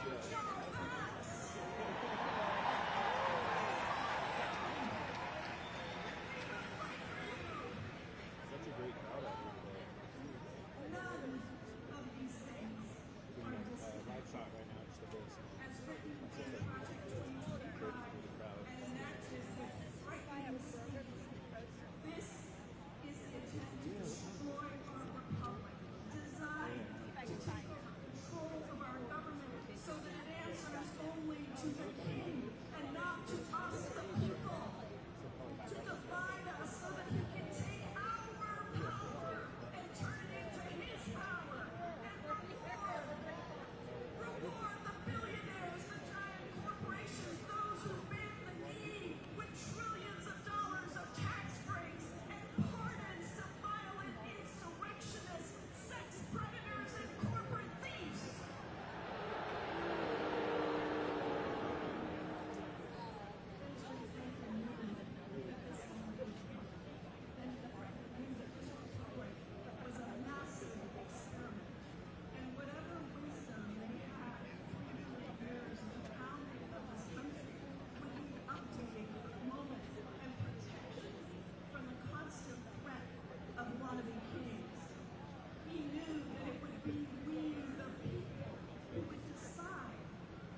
Are you gonna wear it now?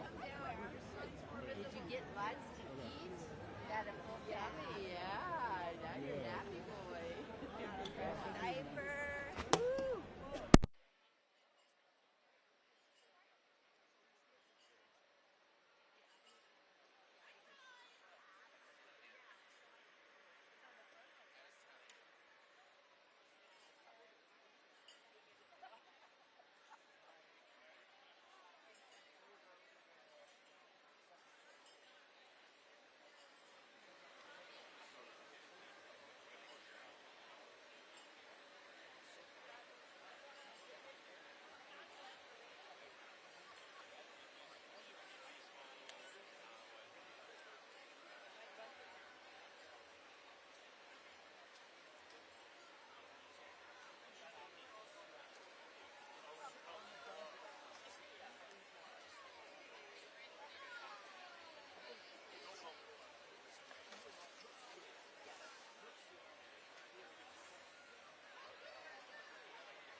Hans?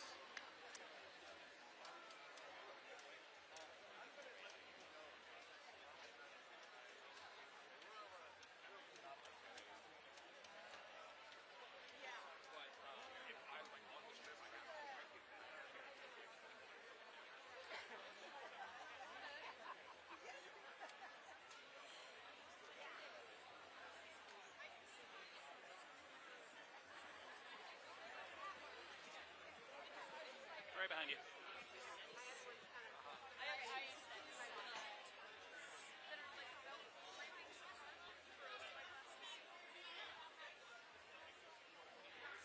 Crowd is going to march through the streets of downtown Seattle.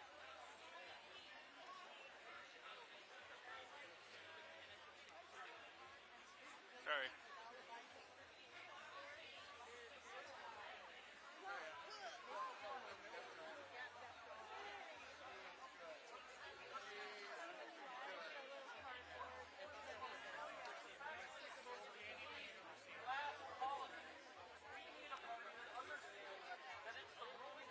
Versus the working class. There are no good billionaires, there are no bad billionaires. They are all the ruling class. They benefit when your wages go lower. They benefit when your Everybody all knows the same shit. See it on the Daily Show. If you came here to fight capitalism, then you need to get organized, because this is just the first step. There are many more steps on the road to beating capitalism. Get organized. Yeah, exactly. We have our national center.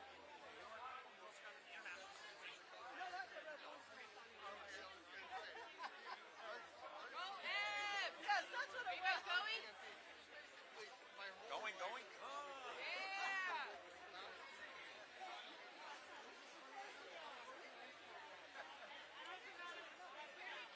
Where are you working?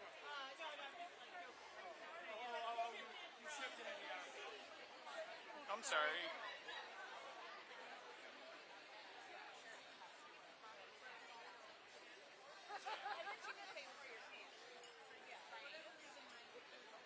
Right behind you.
Is the march going to start over here?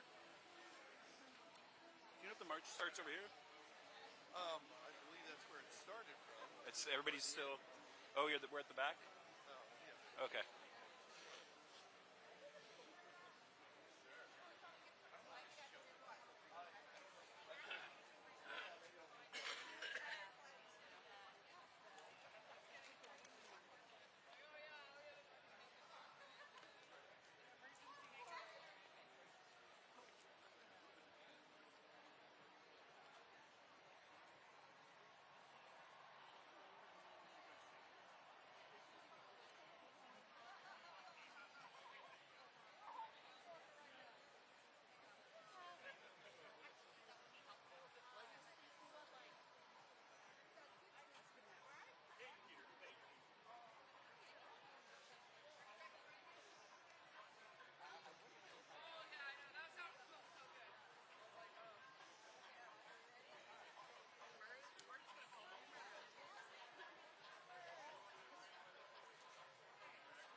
For support of this declaration, with a firm reliance on the protection of divine providence, we mutually pledge to each other our lives, our fortunes, and our sacred honor. Fuck fascism!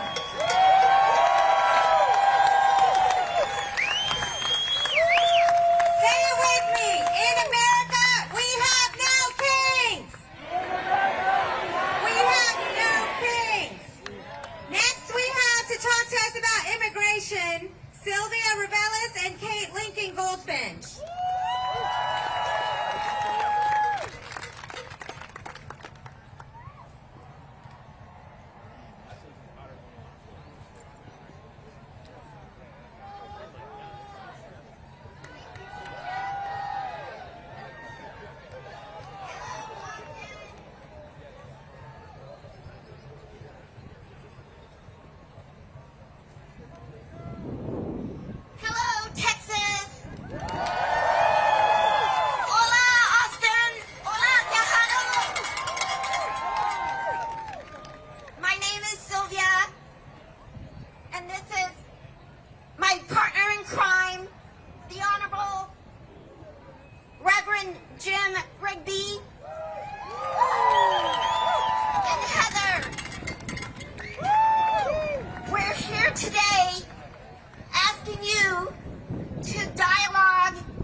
to share these law enforcement Know Your Rights cards with the city, the county, state, and federal law enforcement in Austin and statewide. Nod your head. We have been testing them through a beta for the last 2 months through the churches, and we have had great results. Let me tell you what we found out. You will be surprised. They have been well received by APD. When I tested at an event, by the time I went around to the other side of El Grito, I was shocked to find out that APD officers had shared these Know Your Right cards with other officers. They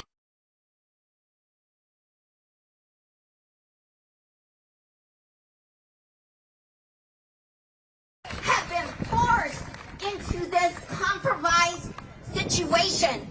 They know they took an oath to the Constitution. They want to honor that oath to the greater good. We have 150,000 law enforcement in Texas police. We have 2,000 in Austin alone. We also found out they are so stressed that we're seeing an increase in suicide. So we have added a mental health hotline where in privacy they can access this. We've added a legal hotline so they can access legal services. They need our support. We are 31 million strong in Texas. We have a common cause.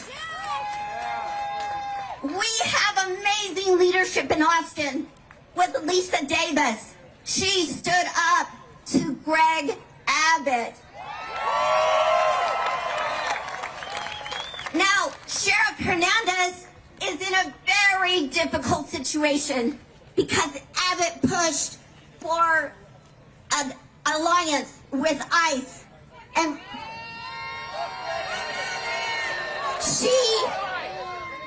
our 1,200 county law enforcement sheriffs will need our support.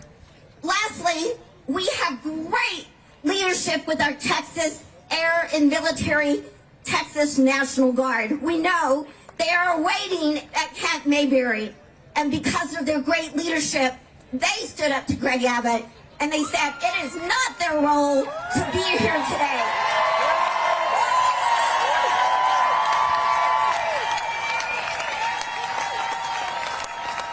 Share these cards. You thank them. We are strong. We will support the Constitution. Lastly, I want to remind you that Greg Abbott swore to the Constitution 3 different times. He served as our Attorney General. He has served as our governor. He swore an oath to our Constitution. Yeah, even though Slav Fox wouldn't have. So, we, the people of Texas, need to remind our unhinged governor to obey the Constitution. We have had the support of Judge Perry. We have had even the support of his good buddy, Governor of Oklahoma Stitz, who currently is the president of the Governors Association of the nation right now. And he called Governor Abbott out. So, let's call Governor Abbott out. Yeah. Okay, thank you.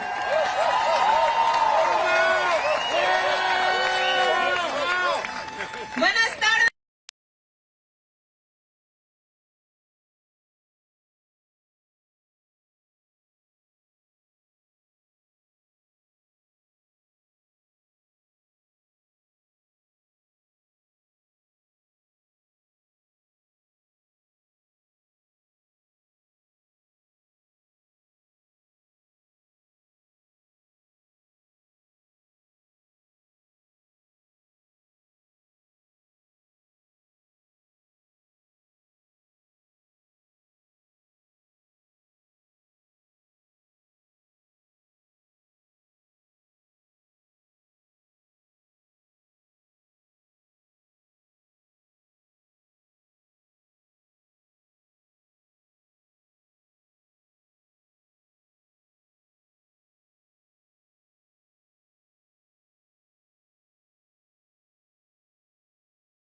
And we appreciate your lives for us every day out there.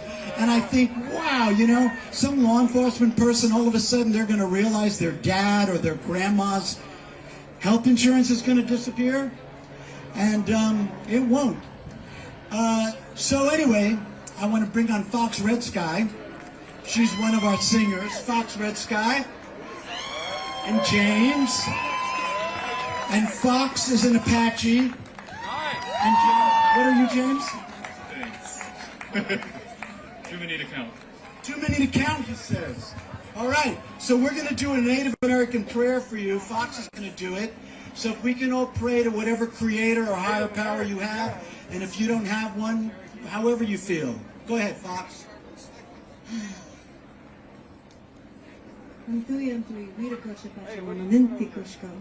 Grandmothers, grandfathers, old ones, Star Nation, Yanawana, sacred holy water of life.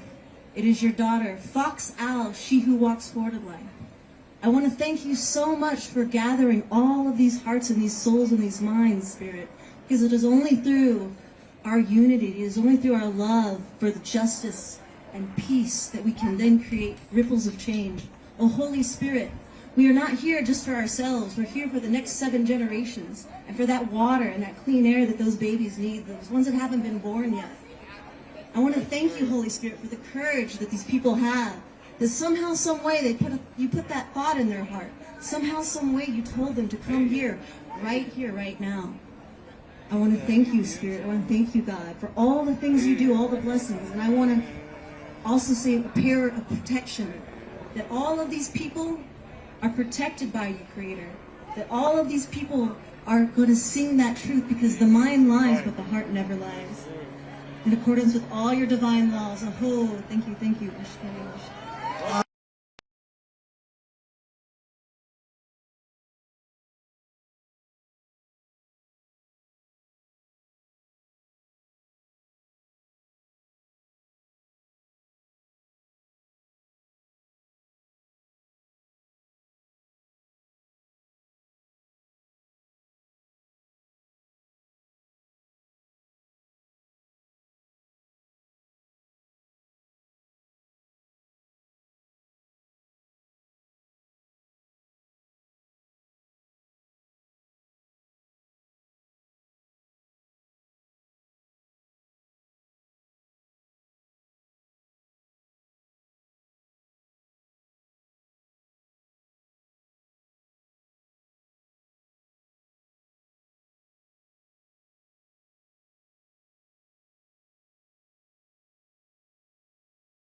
President of Justice and Advocacy for the Austin Area Urban League.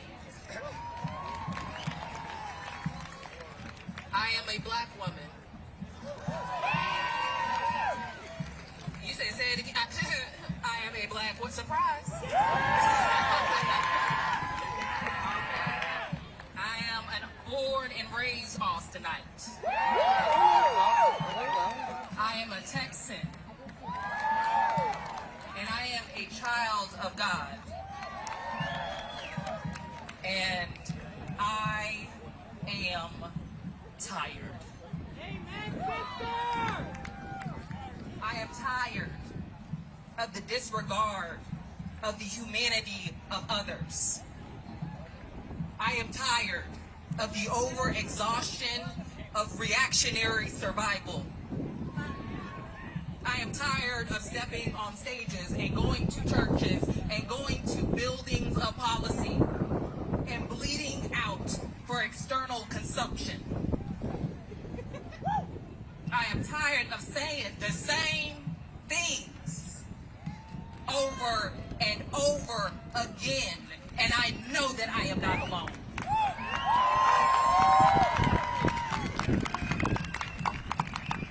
Because you feel it too.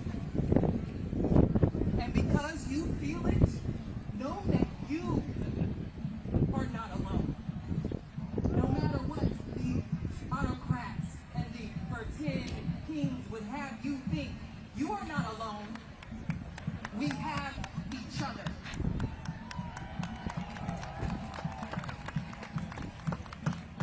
And we will do what this administration lacks the capacity and the morality to do. We will protect the black woman, whose health and safety has been further jeopardized by the acts of men who will never know the fear that slithers in her blood. We will protect the people, places, and history of the LGBTQIA+ community, who are continuously attacked by this administration, more concerned with feeding their base harmful rhetoric than actually rectifying our societal ills. We will protect the immigrants. I wish you would. We will protect the unhoused, who this administration rather persecutes than actually protect. We will continue to speak truth to power. We will continue to choose the side of justice and accountability. We will march in the streets and to the polls, even as we bleed out. So bleed, not as martyrs, but as revolutionaries. March, not for show, but for civically engaged political power. Resist, not as individual resistors, but as part of our greater resistance renaissance. Bleed, march, resist, repeat. Bleed, march, resist, repeat. Bleed, march, resist, repeat. One more time. Bleed, march, resist, repeat.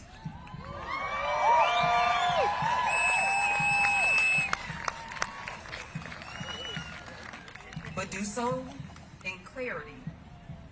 Do so in unity. Do so strategically. Do so for humanity. To you, to we, to the resistance.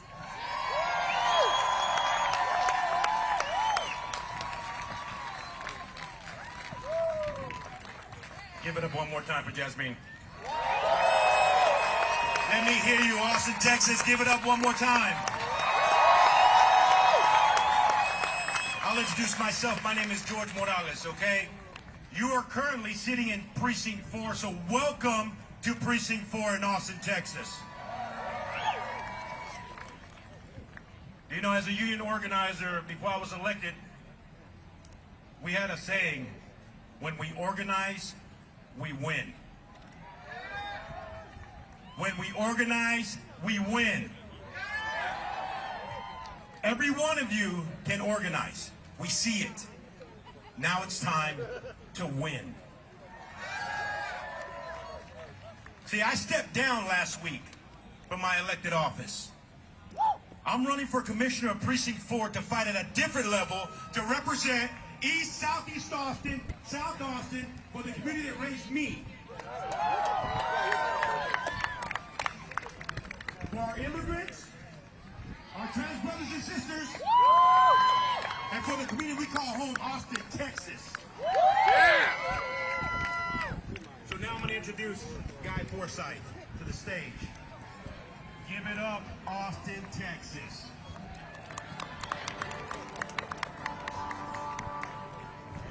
Has anybody told you you're beautiful today? Yes, you are. Thank you guys for showing up. You guys are doing the work. It's the beginning. It's not going to be good. You know, I know it's tempting to go for the easy answers. I know it's like cleaning your room. You got to do it every day. You got to get rid of fascists every day. Every day. It's just what you do. It's just what you do when you encounter someone.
Give it up one more time for Dan Weber.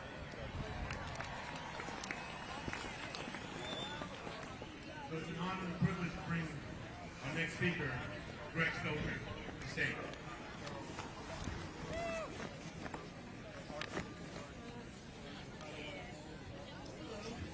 My name is Greg Stoker. I'm a former United States Army Ranger.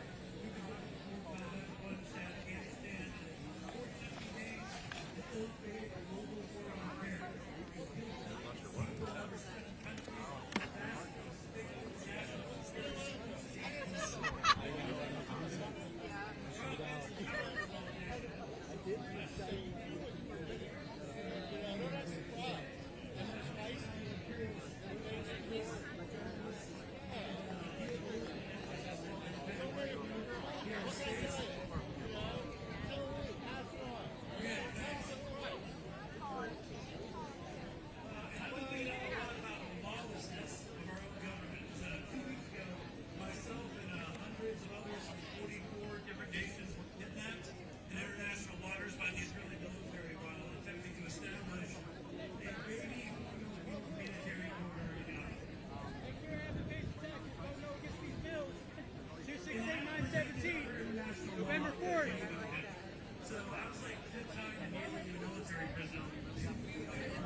solution.